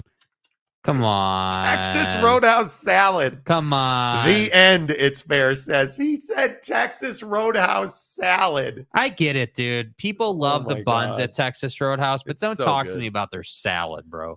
Ukrainian mail-order bride Shohei Ohtani, 56 of 60 stolen bases, 131 runs, 53 home runs, 126 RBIs, 97 extra base hits, and 400 total bases for the first time since 2001. It's one of the greatest seasons you'll ever see a baseball player have. There's just no question about it. I don't disagree. Yeah. I don't disagree. Calford, I dip my Chick-fil-A heterosexual chicken nugs in blue cheese. Oh, bro. I am fully okay. So I was at the mall the other day picking up the iPhone rocket ship. Right. Stay hard. And they have a Chick-fil-A in the food court. And just the smell is disgusting. I can't do Chick-fil-A is no. Mm-hmm. No. I'm not doing it. I'm not doing it. I am not doing it. Aaron Wilson gifts 1 Monty Show membership. And if you're not a member on the program at this point, like, I don't know what you're doing. You're not a member on the show at this point, you're are trying. People picking them up or like you're what's trying. the deal here? Yes, Jeremy picked up. Nice. We have 21 new members today. Really appreciate it. By the way, hit the like button. Yes, please hit the like button. We have well over 1,500 views today, and we are only at 78 likes. We always try to get to 100 likes by the end of the show. So we appreciate that. All right, couple more. That awkward guy. I'm broke right now, Monty. I'm trying. Okay. Trying what? Get a membership? There are free memberships like people all are over handing the out place. memberships like there ain't no tomorrow. Buffalo and blue cheese chicken sandwiches are amazing. No, what are we doing? Bro, what are we doing? Not blue cheese, ranch. What are we doing? No, it's not for grown-ups. Blue cheese is for psychos. Look, there you go. Get it, awkward guy. Gifted 10 Monty Show membership. There you go. Let's go, Calford. Appreciate you. K. Nurin, ribeye at Texas Roadhouse was good with mushrooms. I got roasted the other day because I said we went to Ruth's Chris over the weekend, and I am off the New York strip grind. Was it a bacon wrapped filet or just a regular? No, bacon's disgusting. Okay. See, you're going to lose a lot of people saying stuff like that. You got to be careful. What? Bacon's not disgusting. It's just terrible for you. Do you know how pigs live their lives? That might be true, but that doesn't mean that bacon doesn't taste good. They roll around in their own poop. And you think cows are clean animals? Yes. Okay. No. You think chickens are? It's why I don't eat like warehouse chicken. Yeah. Free range. So they walk around in like a 3-inch circle. Right. They're free range. They're free. They're out on their own pasture. I am not. I love bacon the way it tastes. I love pork belly the way but it's so gross. Yeah. I said the other day, I'm off the New York strip grind. I said, I am taking petite filet, medium, 4 grilled shrimp with mushrooms. What is that, like 6 ounces for a petite filet? Something like that? I believe it's 8 ounces. 8 ounces. Yeah. So good. Yeah. So good. That's it. To me, it's as good as it gets. Yeah. All right. The Monty Show presented by the Advocates. Let's come back and pick the biggest games of the weekend in 15 seconds. When you've been injured in an accident, you need a lawyer, and you deserve an advocate. Insurance companies don't always play fair, but we can keep them in check. Most cases settle out of court, but we'll take your case to trial if necessary.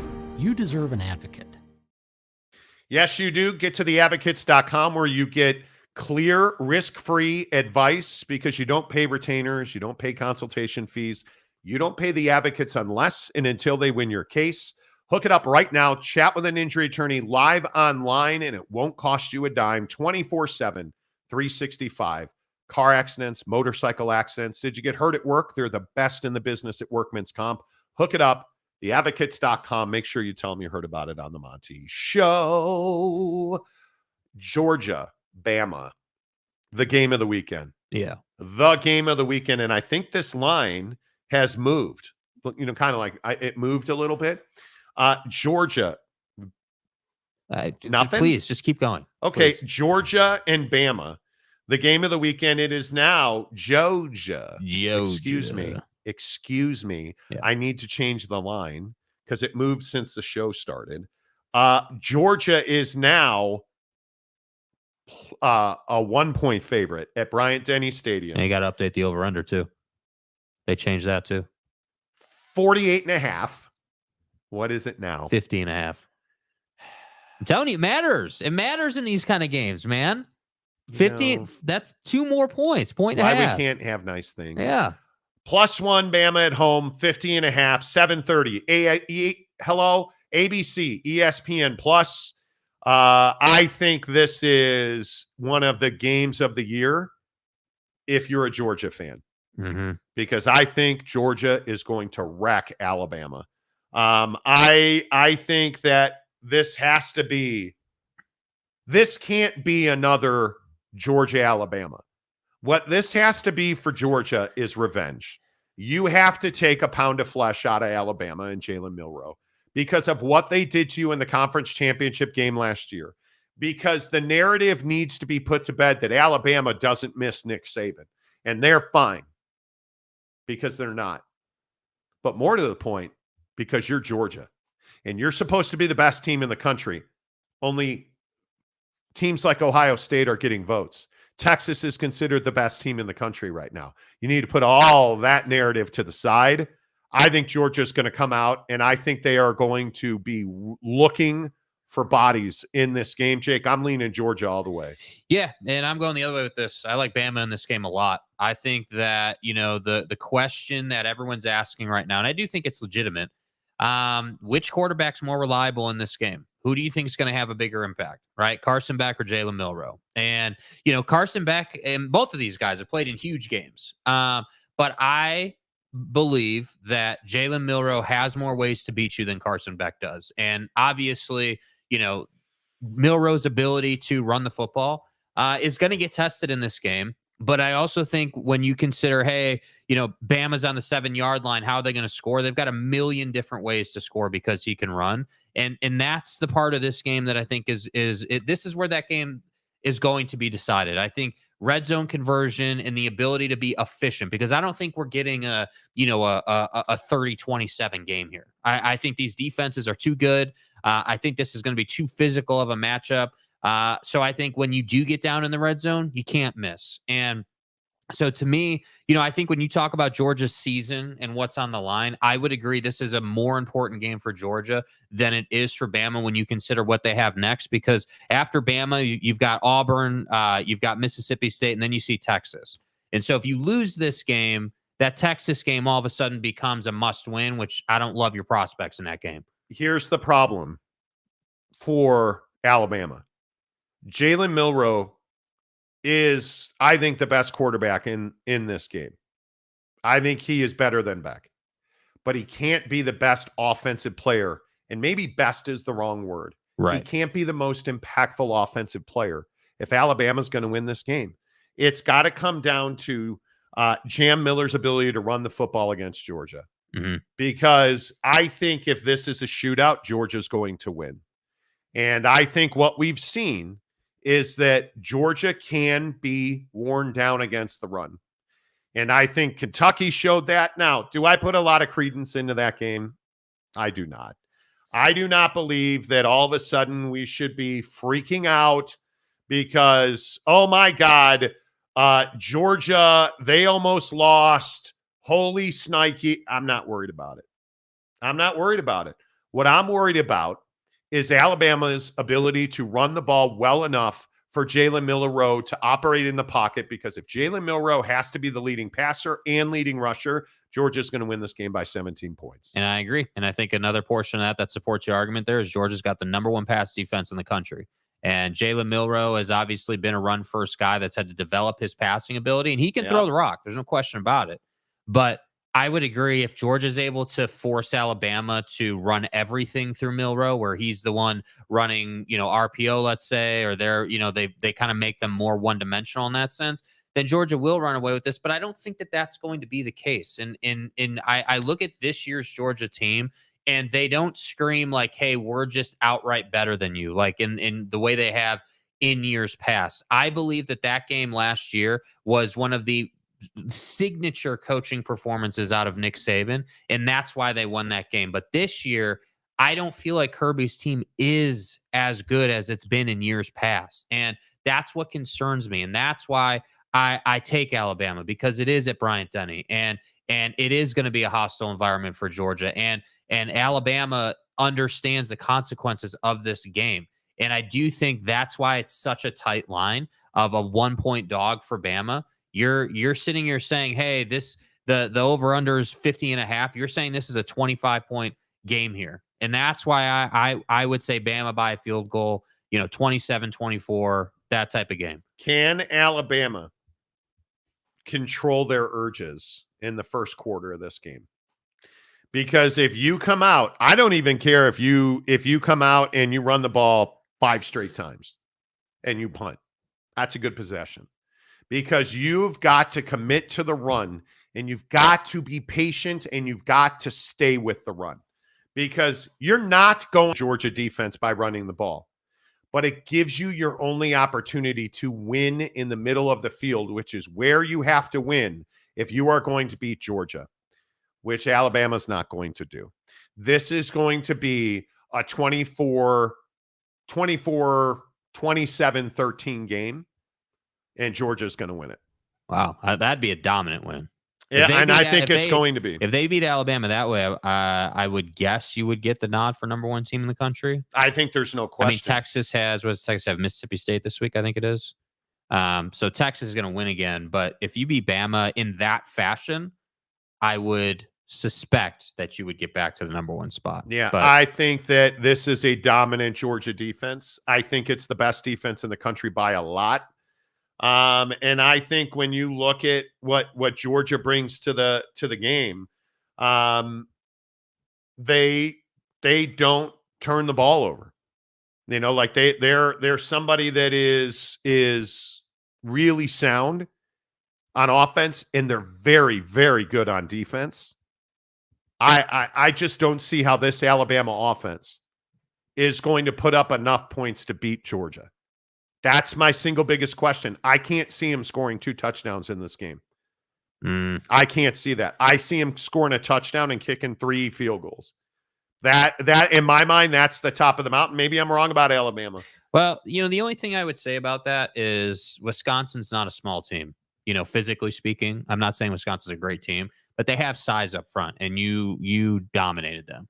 So, I don't know. We'll see. And this is why I love this game. This is why I love games like this, because, I could easily see it going the way you're saying.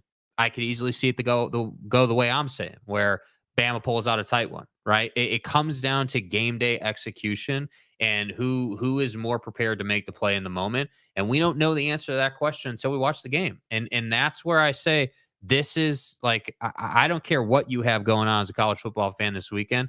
This is one that you need to watch front to back every single snap. Don't miss it, because 100%. It very well could be, the deciding factor later in the year. Absolutely. Yeah, I'm taking Georgia. I think it's tough for me to go with Alabama here. As much as I love Jalen Milroe's game, I think points are going to be at a premium because you're going to run the ball a lot. You have no choice. You're not going to throw yourself to a victory in this game. I think you're going to have to run the ball 3-4 times, take a shot. 3-4 times, 7-yard completion over the middle. That might turn into 10, 12 yards. Right. That's what Alabama's offense is going to look like in this game, and that's why I'm taking Georgia. So do you think it's you think it's a 10-point win for Georgia? Yes. You think it's like 24-13? 24-13, 27-17. Okay. Something like that. I'm going 27-24 Bama. Win it by a field goal. Okay. Ukrainian mail order brides. Georgia ruined 2 Power 4 programs, TCU and FSU. Neither have recovered. I think Georgia's very good. Those are both bad teams, dude. Yeah. With all due respect. Payco says should be a bar fight. Georgia by 3. UW fan Jim, I think highly of DeBoer, as I would expect you to.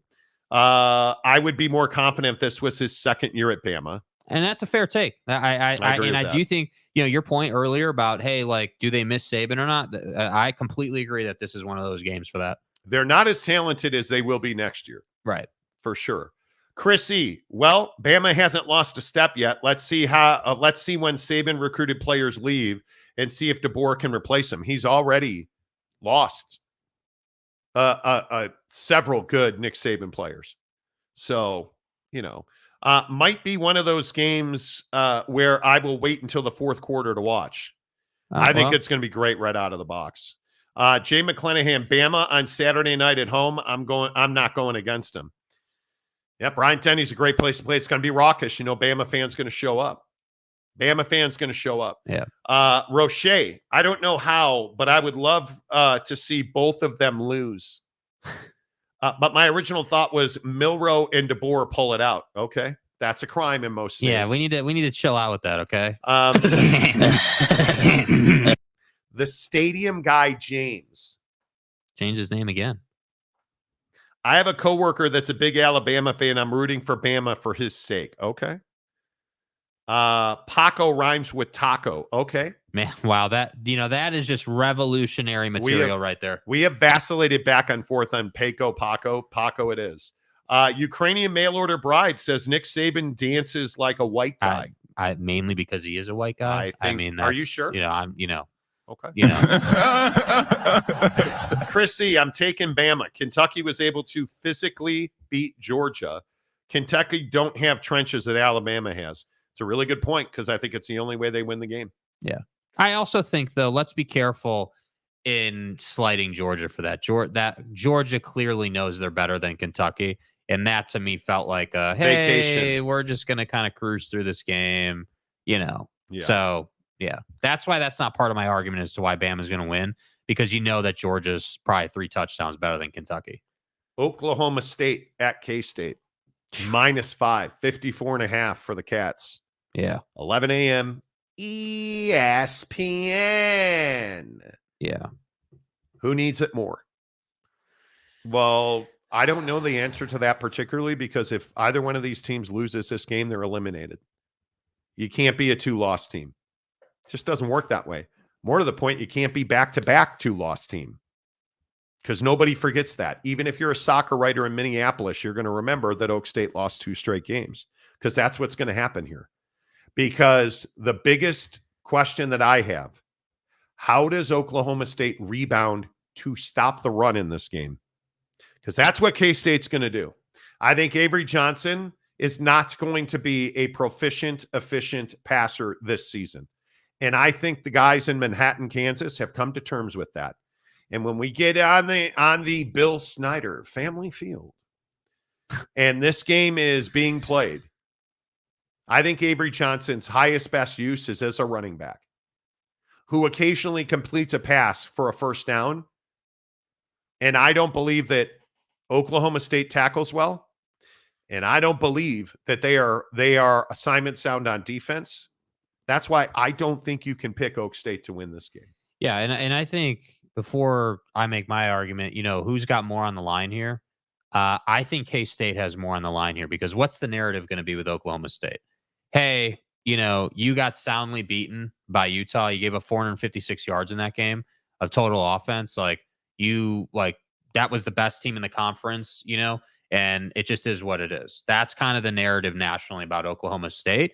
And K-State, it's a completely different situation. K-State's narrative is, hey, you lost badly and shocking. If you ask someone nationally who doesn't follow BYU, holy cow, what a shocking loss to BYU. How could this happen?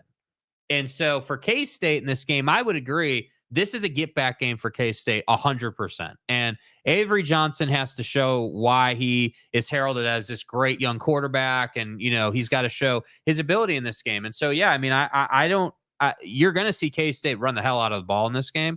And I don't know what Oklahoma State's going to do.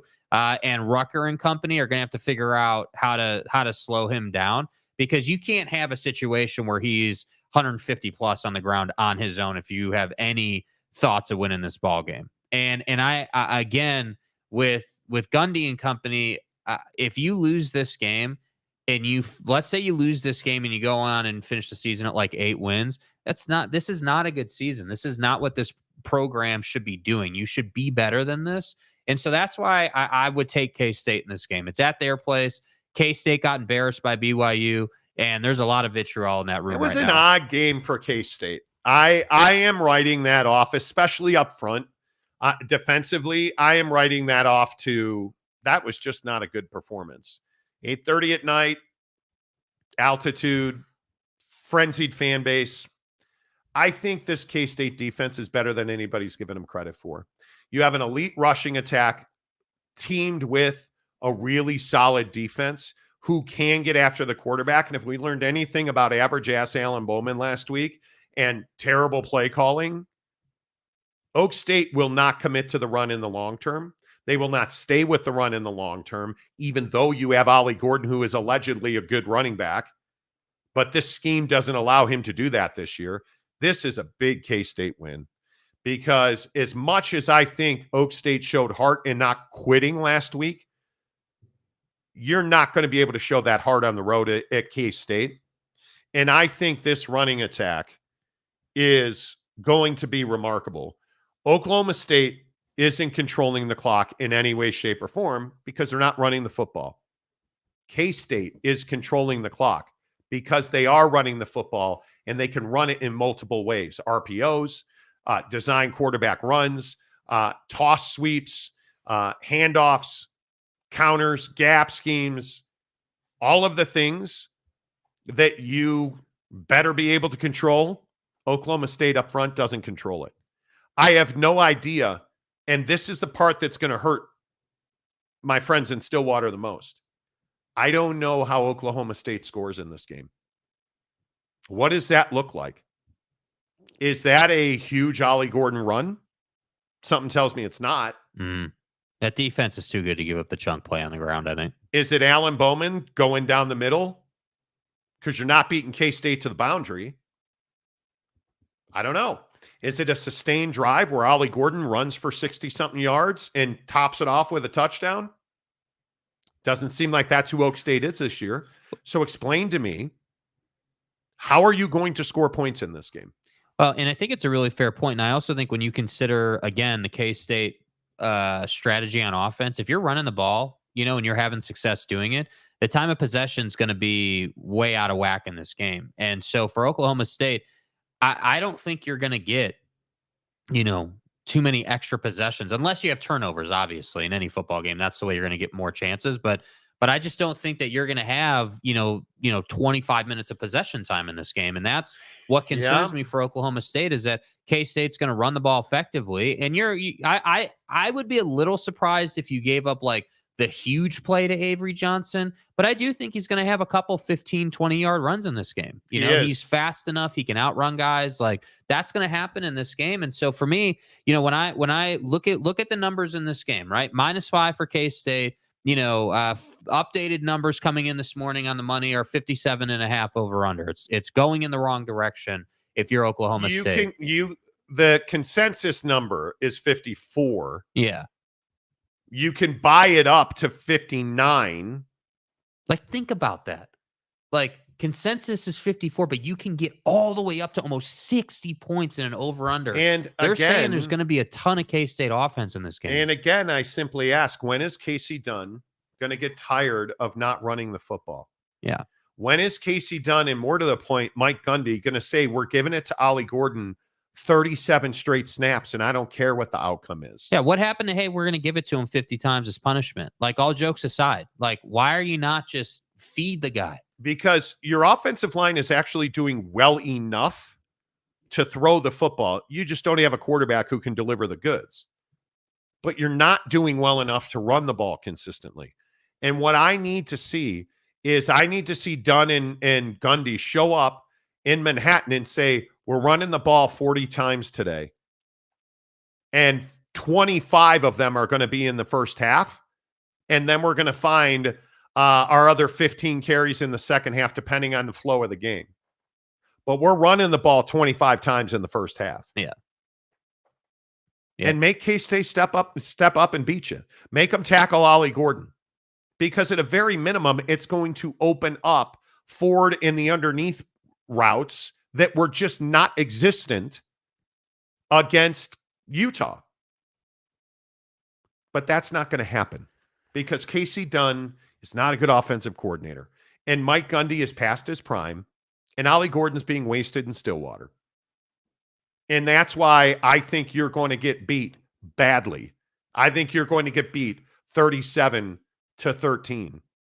And Mike Gundy officially is on the clock Saturday afternoon on the way back to Stillwater. Yeah, that's funny. We're on the same page with K-State. I was going to say 38 points for K-State. I think there's another touchdown in there for Oklahoma State. I was going to say 38-21. That was going to be where I'm at. But yeah, I don't know, man. I think that. Who's got a better offense, Arizona or Oklahoma State? Arizona. I would say Arizona's got but this year, Arizona. Like, I'm more concerned about Noah Fafita bombing it down the field on my secondary than I am about Ollie Gordon breaking one off. Like, and what I'm saying is K-State easily handled Arizona. Yeah. They're a much better team at home. And I think Avery Johnson is going to have gashing runs against Oklahoma State. And I think Giddens is going to have a career because they're looking to sow their loins tomorrow. Yep. They're looking to feel good about themselves rectally. And I think they are going to absolutely eliminate. Yeah. Casey. And I hope Oak State fan doesn't think Casey Dunn's not a good offensive coordinator. No, and you're seeing it play out. And I think it's a fair conversation to have. Yeah. Monty calls it stool water because he ate too many cheese fries at Eskimo Joe's. I haven't said stool water today. And then blew up the toilet at the motel the next morning. Things happen, bro. Things happen. Yeah. We've all been there. You know. Will K-State run cover one? Wow. No comment. See, we didn't make it personal. Right? Don't come in here and say we're hating on Oklahoma State. The mic is bad again? I don't know. Dev MC, Casey Dunn is an incompetent offensive coordinator. Yeah. Okay. San Diego State, Glenn, I see 105 likes on YouTube, Hyenas. Let's go. What are we at officially? I have to flip over to YouTube and look. 110. Nice job, dude. On 3,000 views. Nice Let's job. go. Way to go. Ukrainian mail order brides. 8 different ACC schools have won national championships.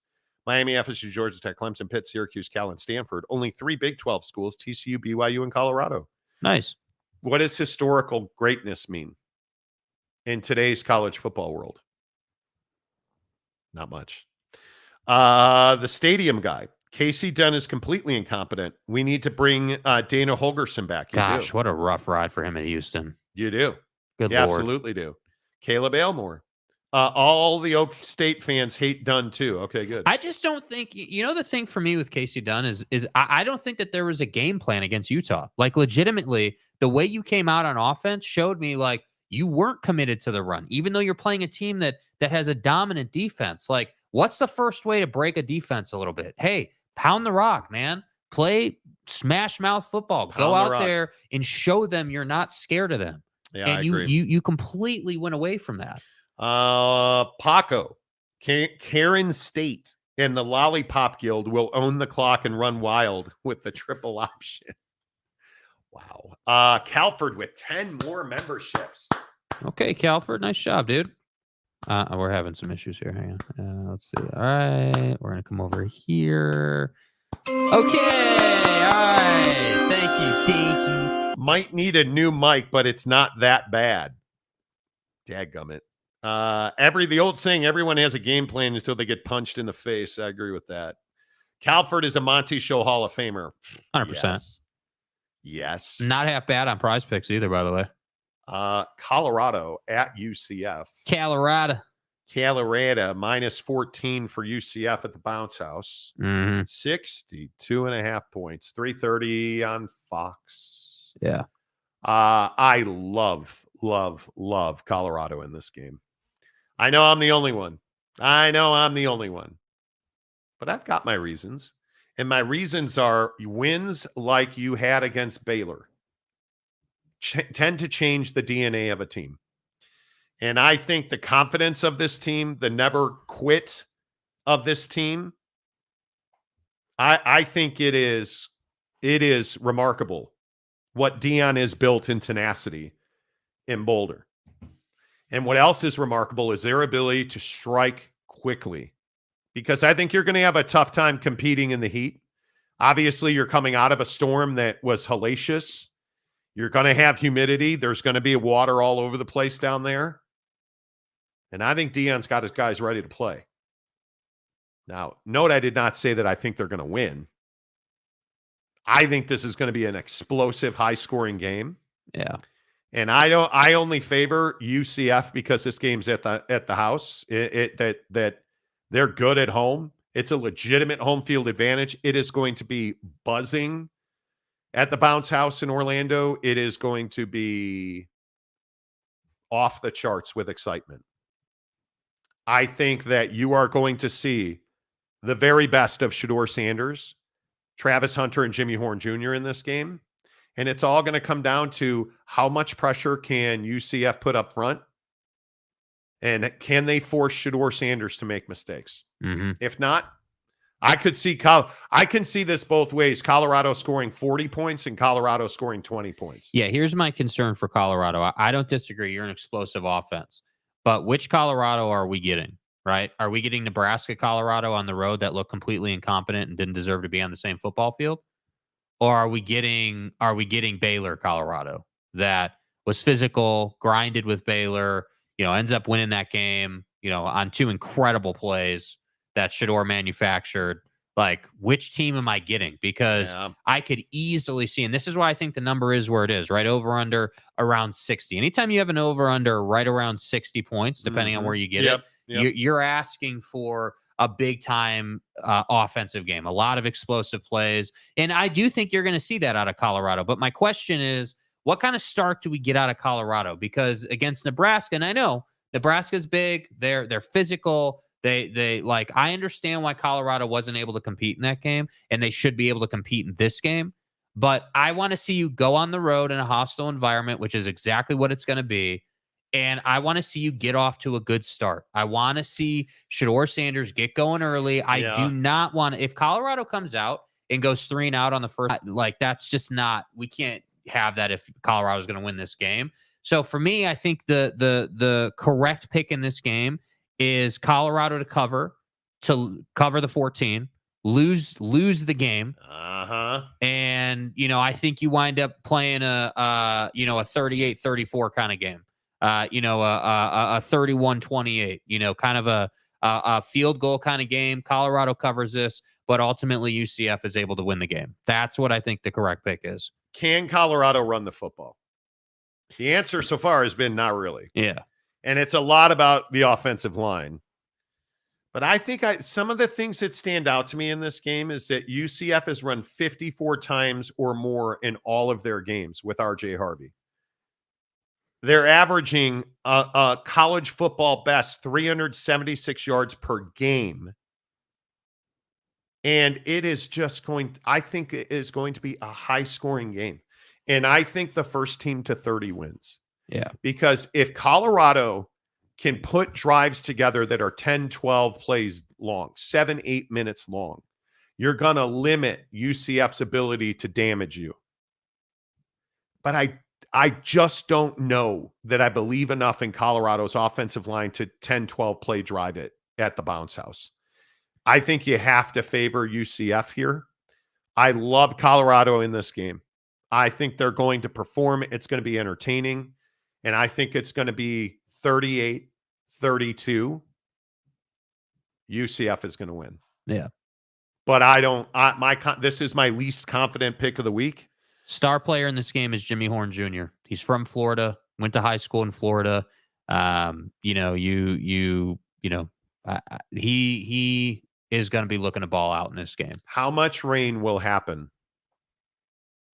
How much will it rain in this game? It's going to be humid, and it's supposed to rain in the game window. That only helps Colorado. Yeah. It does not help. It does not help or hurt UCF. They practice in it all the time. But I love Gus Malzahn. I think he is a phenomenal coach, and I'm a big believer. Yeah. Lopes fan Gabe says bacon slander will not be tolerated. No, bacon slander is not tolerated on the show, bro. You know that. You know that. Okay. Oak State James, where's the star by my name? UGA versus Alabama Roll Tide. Oak State James, a member for 16. Appreciate you, James. Appreciate you. Appreciate that. Did I already say that Calford gave us 10 more memberships today? You did not. No. Okay. He gave us 10 more memberships today. So that is a grand total, I think, of 40 memberships out of Calford today. If you don't have a membership, you're not trying. Appreciate you, Calford. Yeah. Mike Smith, Wester is the guy most overlooked for the Buffs. He is. Playmaker. Absolutely. Midweek Coug, UCF wins by 20. Okay. Shouty says audio is cutting off. I'm sorry about the mic issues today. Yeah. I don't know I don't know what is going on with this microphone. I apologize. Chrissy says audio is cutting out. Okay. That's exciting. Thank you. That's frustrating is what it is. Well, maybe I need to get a new microphone. All day it's been an audio issue. I apologize. I think we agree UCF in this game. Yes. All right, 2 more to go. BYU at Baylor. BYU at Baylor. In a game that I think is incredibly important for Dave Aranda and Baylor. I think it's a game that -3, it's a push. It's a pick 'em at home. And I think if you are a Baylor fan, this is the beginning and the end for Baylor. At 0-2 in the Big 12, I think it is a day that you have to have. You cannot lose this game and then go on the road for 4 of your next 6. It's not an option. This is as close to a must win. Because if you lose this game, how do you not fire Dave Aranda on the spot? It is that important for any chance of salvaging this season, coming out of a terrible loss in Boulder. How on earth do you not fire Dave Aranda if this goes sideways? Mm-hmm. And the answer is, I don't know. Yeah, this game to me is a pretty straightforward pick. I think that Baylor doesn't have the offensive horses to keep up with the BYU defense. I think the BYU defense is playing really good football right now. From safeties to linebackers, even up front, they've been decent on defense. Like that's my biggest concern. The Baylor defense versus the BYU offense, that's going to be a grudge match the whole game. That's going to be, those two. Baylor's defense is really physical. It's fast. It can keep up, and so to me, this has low scoring, grinded out kind of football game written all over it. And I just don't think that Sawyer Robinson and company are dynamic enough to fool the BYU defense. I think SMU's offense that we saw against BYU is way more explosive than what Baylor has to offer. And so to me, I'm not concerned about Baylor running away in this game. The only way BYU loses this game, in my opinion, is if you turn the football over. If you have the bad interceptions, the fumbles, can't have that. If you take care of the football in this game, you should win this game, in my opinion, by a touchdown. What do we know about BYU's offense? It's not elite, but they're pretty good. What are they really good at? They're really good at 12, 14 play drives that take up 7-8 minutes. They just drag your ass up and down the field. And then when you get just frustrated enough, Darius Lassiter runs by your corner, and Jake Retzloff has been better now at throwing fly balls. And then when you kick it off and they kick it to you and you fumble, BYU's right there, Johnny on the spot. Then when they have that long drive and you go 3 and out, Parker Kingston takes it 130. I think he ran 137 yards on that kick return last week. Yeah. Their special teams is making plays. The secondary is elite at BYU. And they've held up really well against the run. And you combine all of that with an offense that has 10, 12, 14 play drives. This is a BYU win. And I think it's a BYU win because they handled the physical nature of that Kansas State front very well. The offensive line has been really good for BYU. Now, BYU has not run the ball very well, but that's because your best back and really your best 2 backs, Rapati and LJ Martin, have both been out. But now you're starting to see the depth of BYU's running back room coming into play. And you still have that wide receiver group that is the best in the conference. I think BYU has the formula within their capabilities to win the game. Control the clock, don't turn the ball over. And you need to be +2 in the turnover margin in this game. I think they will be. I think they score 26 points. I think Baylor scores 14. And I think it's a decisive moment in Dave Aranda's career at Baylor because BYU is going to go to Waco and win the game. Yeah, absolutely. I completely agree. And, little things out of BYU's offense that I'm looking for this week. I'd like to see a little more RPO with Retzloff in that running back room. I think, the few times they've run it, it's been very good. And their timing with it, which I think Aaron Roderick deserves a lot of credit for. Their timing when they run that style of play has been excellent. They've got the defense on their heels, not expecting it. So I would look for a little bit of that in this game. But my hope is that with the running backs, you're rotating those guys out and keeping them fresh. I don't want to see LJ Martin with 30 carries or something ridiculous. Get him 15 to 17 carries, use him as a blocker, keep those guys fresh. And if you do that, you're going to be fine. What Baylor defense shows up? Yeah. That's the single biggest question here, because offensively, you're not winning this game if you're Baylor. Your defense has to get off the field. And I think there's 2 things that people don't recognize. Baylor is better on defense than people give them credit for, and they actually kick the ball very well. Their punter is really, really effective. You've got to clean up the back end, like the 2 Hail Marys, giving up critical 3rd down plays, taking a penalty on 3rd down like you did against Utah. Can't do that. Cannot do that. You're at home. There's no excuse to lose this game, except BYU. And I don't think it's even 3rd down. How effective can BYU be on 2nd down?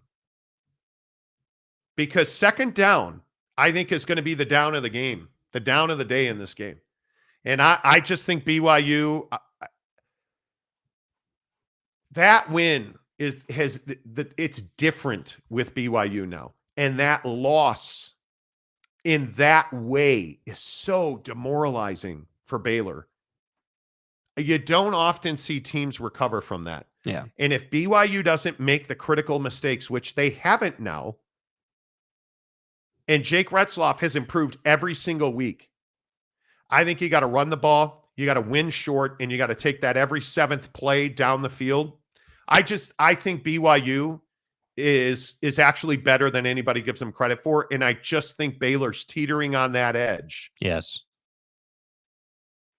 I think BYU wins the game. Totally agree. Yeah, I think BYU wins the game. Amy, yes, no audio issues for me since early in the show. Okay, good. Mike Smith, I think the Buffs have the best wide receiver core in the Big 12. Of course, it helps with Sanders as your QB. It does. I actually think BYU's got the best receiver core because it's deeper. Is anybody better than Travis Hunter? They're not. But Chase Roberts, Darius Lassiter is as good as Jimmy Horn Jr. Might be a little better. Chase Roberts, elite. Yeah. Cody Epps, elite.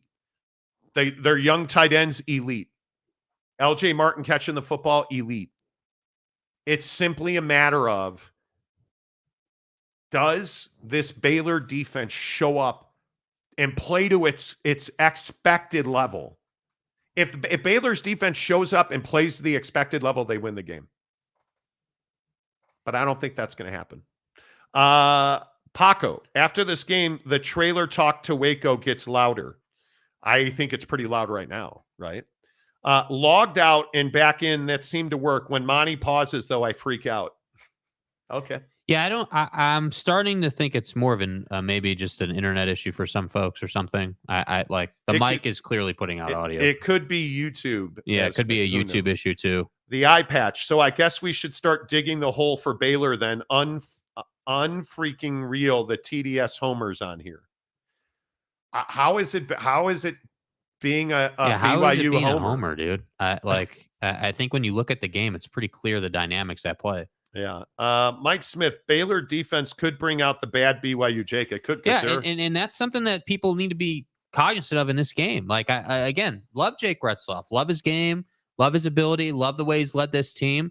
But again, got to stay mistake-free. Can't make the bad interception. Can't have any of that. And he's been pretty good about it. Like, he was, I know that he had really short fields to work with against K-State because of what the defense was doing, but some of those throws were sensational. And so, again, if you just take care of the football in this game, you should be just fine. You should be just fine. Yeah, I think the Jake Retzloff is undervalued. Yeah. He is one of the highest rated passers in this league. It's not homer if you have seen BYU in person. They are much better than I thought they would be this year.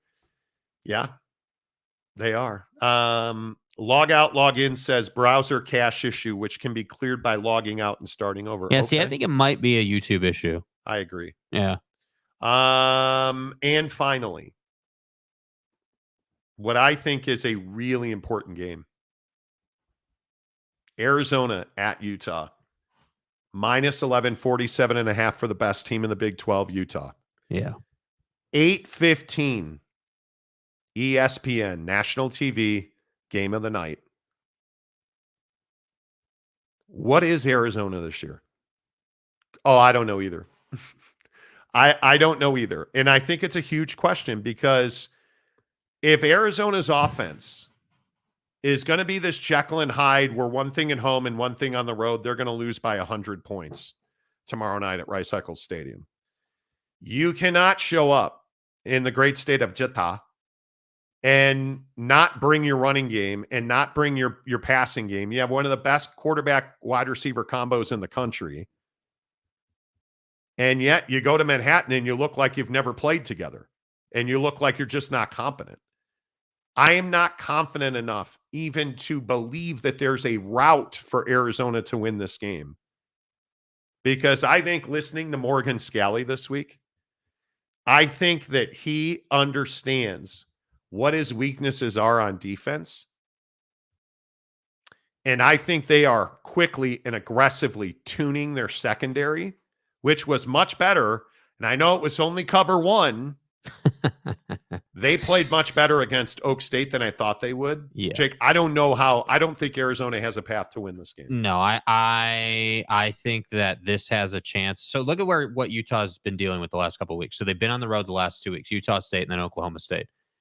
You grind it out against Oklahoma State. You control them from a defensive standpoint. You do everything you were supposed to do. Good win for Utah there. Yep. You're coming home for a night game on national TV against Arizona. And all I have to say is you're wearing the black uniforms in this game and you're looking to kick Arizona's ass. And that's what this game to me is all about. I think that Utah's defense is going to display the ability to control an offense's passing game. Like, I think that I don't know like how they want to go about it. If they're going to keep playing, all jokes aside with Bowman, like if they're going to keep playing that cover one concept where they're disguising whether they're blitzing or not, and like they're fooling these guys in the offensive line, that's going to be really rough for Arizona. And the problem is that I think that you notice all this quarterback talk with Utah has been non-existent this week.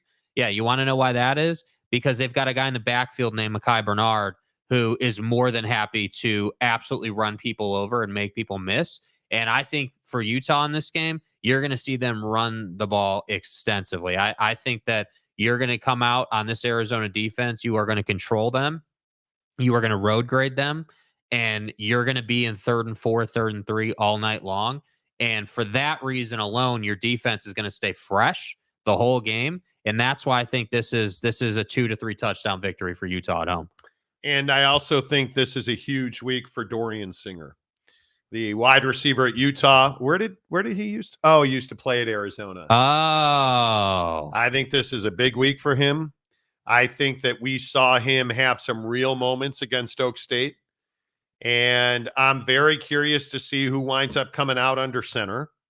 But now that argument's almost moot because of the development that we've seen from Isaac Wilson. I am very curious to see, does Karene Reed play this week?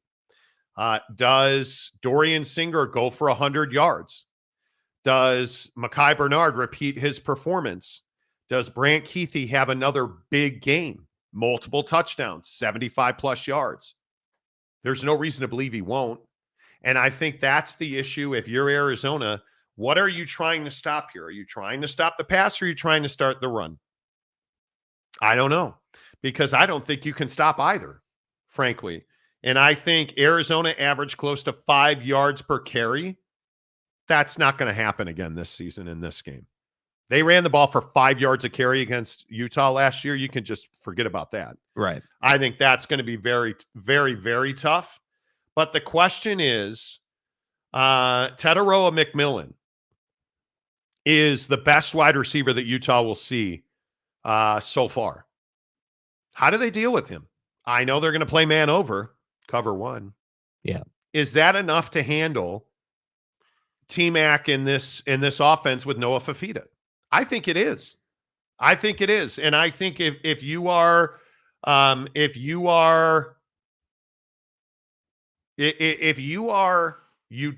Utah, all you are focused on is stopping the big play. Because if you stop the big play, you're going to win this game by 21 points, in my opinion. Yep. And I think that this is going to be a little closer than most people think. I would go 31-20. Utah, win, cover, over. 31-20. Here's what concerns me for Arizona. I think Arizona, while they are explosive from an offensive standpoint, right? You've got a gunslinger and quarterback. McMillan's obviously a great wide receiver, deserves all the credit in the world for his ability and what he's able to do. The problem is I don't think you're going to have enough chances in this ball game on offense to put up anywhere near 21 points. I think this game to me is Utah dominating time of possession and essentially just suffocating you on their road to victory. So if they score 21, that means that every possession that they have, they're going to score, right? Every time that they get the ball, they're going to score. Because I'm serious. Like in the first quarter, unless Utah comes out and quick scores, right, has that bomb down the field, and they score right out the gate real quick. Withstanding that, I think that legitimately Arizona is going to be lucky in most of these quarters to get 3 possessions. They will be lucky to get 3 possessions. So that's why I say I think in this game I think this is 35, 17, 35, something in the high teens for Arizona. That's the way I see it. And maybe they score a garbage time touchdown to get over 20. But this is the only reason I say it's that dominance, because it's in Salt Lake City. It's at night, like black uniforms. And I know it's just uniforms, but it just kicks up that environment. Yeah, but again, Utah's uniform game is crazy good. Yeah. Crazy good. I think Utah will control the clock. And because they don't have to be spectacular to win this game. No, they don't. There's not going to be a shootout. So I like Utah a lot in this game. Yeah. I think that it's awfully difficult to close the gap.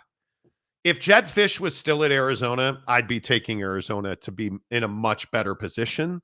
I'd still have Utah winning the game. Yes. But without Jed Fish, without some of the talent they've lost, what we've seen of inconsistency, that game at K-State worries me for Arizona. I don't love that they were just not able to run the ball. T-Mac's always going to get a catch here. He's always going to make plays. Fafita's always going to get the ball down the field. If you can't run the ball on Utah, you are dead to rights. Yeah. It is Lander Barton in that linebacker group. Well, having no way to stop K-State's rushing attack, especially with how one-dimensional K-State is on offense. That's what concerns me. Like, Utah consistently this year has shown the ability to not have to prioritize the passing game. Like, they'll pass, but their priority is, hey, we're going to run it down your throat until you show us that we don't have to, that we have to start passing to get first downs. And that for me is why I think this is going to be kind of a cruising victory, because when you've got guys like Mitchell and Bernard in the backfield, like you're just better than they are. And that to me is why you're going to control this game. And by the way, for the record, it's really enjoyable to watch Utah run the football. Like, they are good at it. It's enjoyable. It's entertaining. 31-20. That's where I come down on it. All right. That's just me. Where do you guys, what's the final score of this game? Let's see. Roche, we're at home. We're not playing Bo Nix. Enough said. Well, Utah doesn't lose at home generally, unless it's Bo Nix in Oregon. Yeah. David, Ute fan. Isaac will only get better with experience. If Cam doesn't play, it doesn't feel like last year. It doesn't. I would expect Cam Rising to play. I've talked to a lot of folks at Utah this week. I don't know why they're being so quiet about Corene Reed. Corene Reed is a linebacker at Utah who's missed the last couple of weeks. He's a key contributor for them. The kid is just a stud. And I can't get an answer, an up or down, yes or no on Corene Reed. I'm curious what that injury is and when he will return. Maybe he returns this week. I don't know. Utah's notoriously quiet about it all, though. And as they should be. Singer gets 100 yards with Cam at quarterback. I would agree with that. I think that's right. Good defense, good running game, clock control equals winning. Yep. Yes, it does. Chrissy, didn't Singer play at USC, team with Caleb? Yeah, for 1 year. 3 teams now. Indeed. Don't love that. Oh, Sal Capone, just give me my money. 34-10? Could be. Utah as an Arizona fan, sadly. By the way, we haven't even talked about if Utah gets a pick in this game, which being that Arizona's going to be behind and they're throwing. If they get a defensive touchdown. Yeah.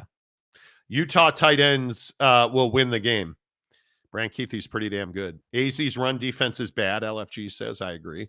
The eye patch Singer played for Arizona, USC, and now Utah. He did.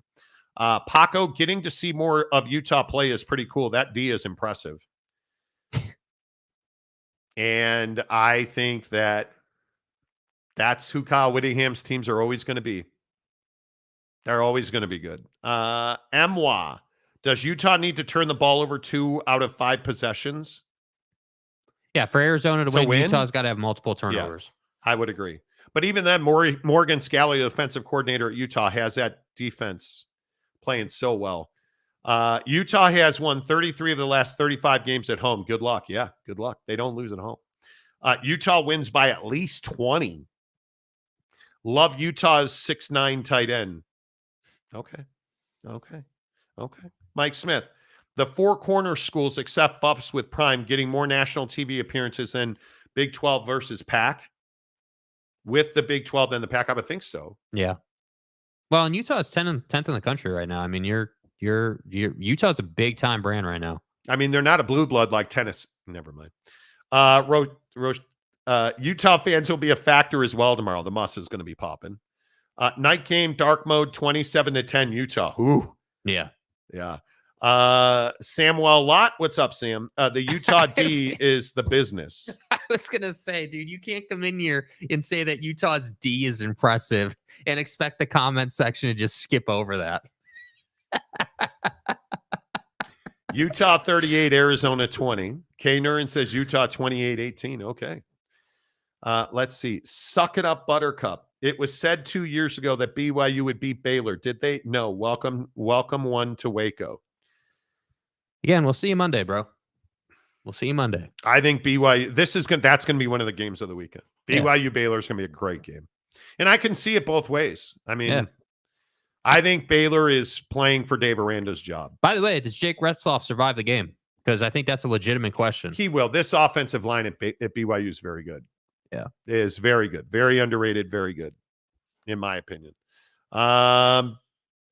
Isaiah Ward, cornerback, Price Sock are really good, but they are at UW now, not Arizona. Jed Fish. Why did Jed Fish leave Arizona?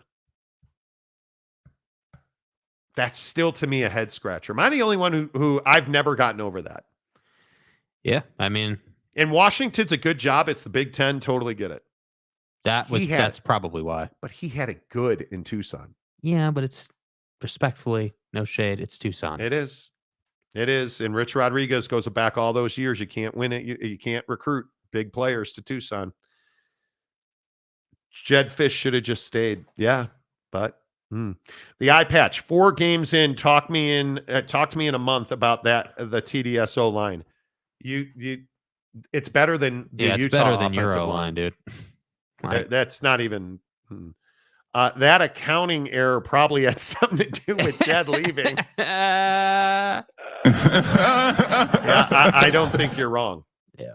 I don't think you're wrong. The official golf course of the Monty Show is Canyons Golf in Park City.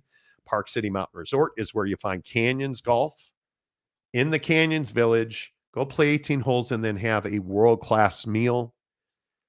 Watch your drives off the elevated tee box, landing in the receptive fairways. Really been working on the short game this week. So I have a long but narrow backyard. Dude, my short chipping game, guys, you don't need a 60-degree wedge. Not every time you chip. And I've really been working on it. Can't wait to get to Canyons. There's a lot of, for me at Canyons, when I'm playing at Canyons, there's a lot of 30, 40-yard chips. That I am the guy that, because my technique with my wedges sucks, I overfly every pin. Now I'm hoping I have something figured out there where I'm not going to be blasting my chips past the hole every time, which is not the California Highway Patrol. It is the short game in golf. Right. Canyons Golf, cannot wait. We'll be there all weekend. Only 2 more weekends left. So hook it up. Let's play some golf together at Canyons Golf. Google search Canyons Golf Park City. Book online. Tell them you heard about it on the Monty Show. That's it. Week's over. Amen to that. Bye-bye. Like, I'm ready for the weekend. My wife leaves for a week on Sunday. She's going to be gone a whole week. What are we doing? Where am I at in this life? Until Monday, say goodbye, Jake. Goodbye, Jake.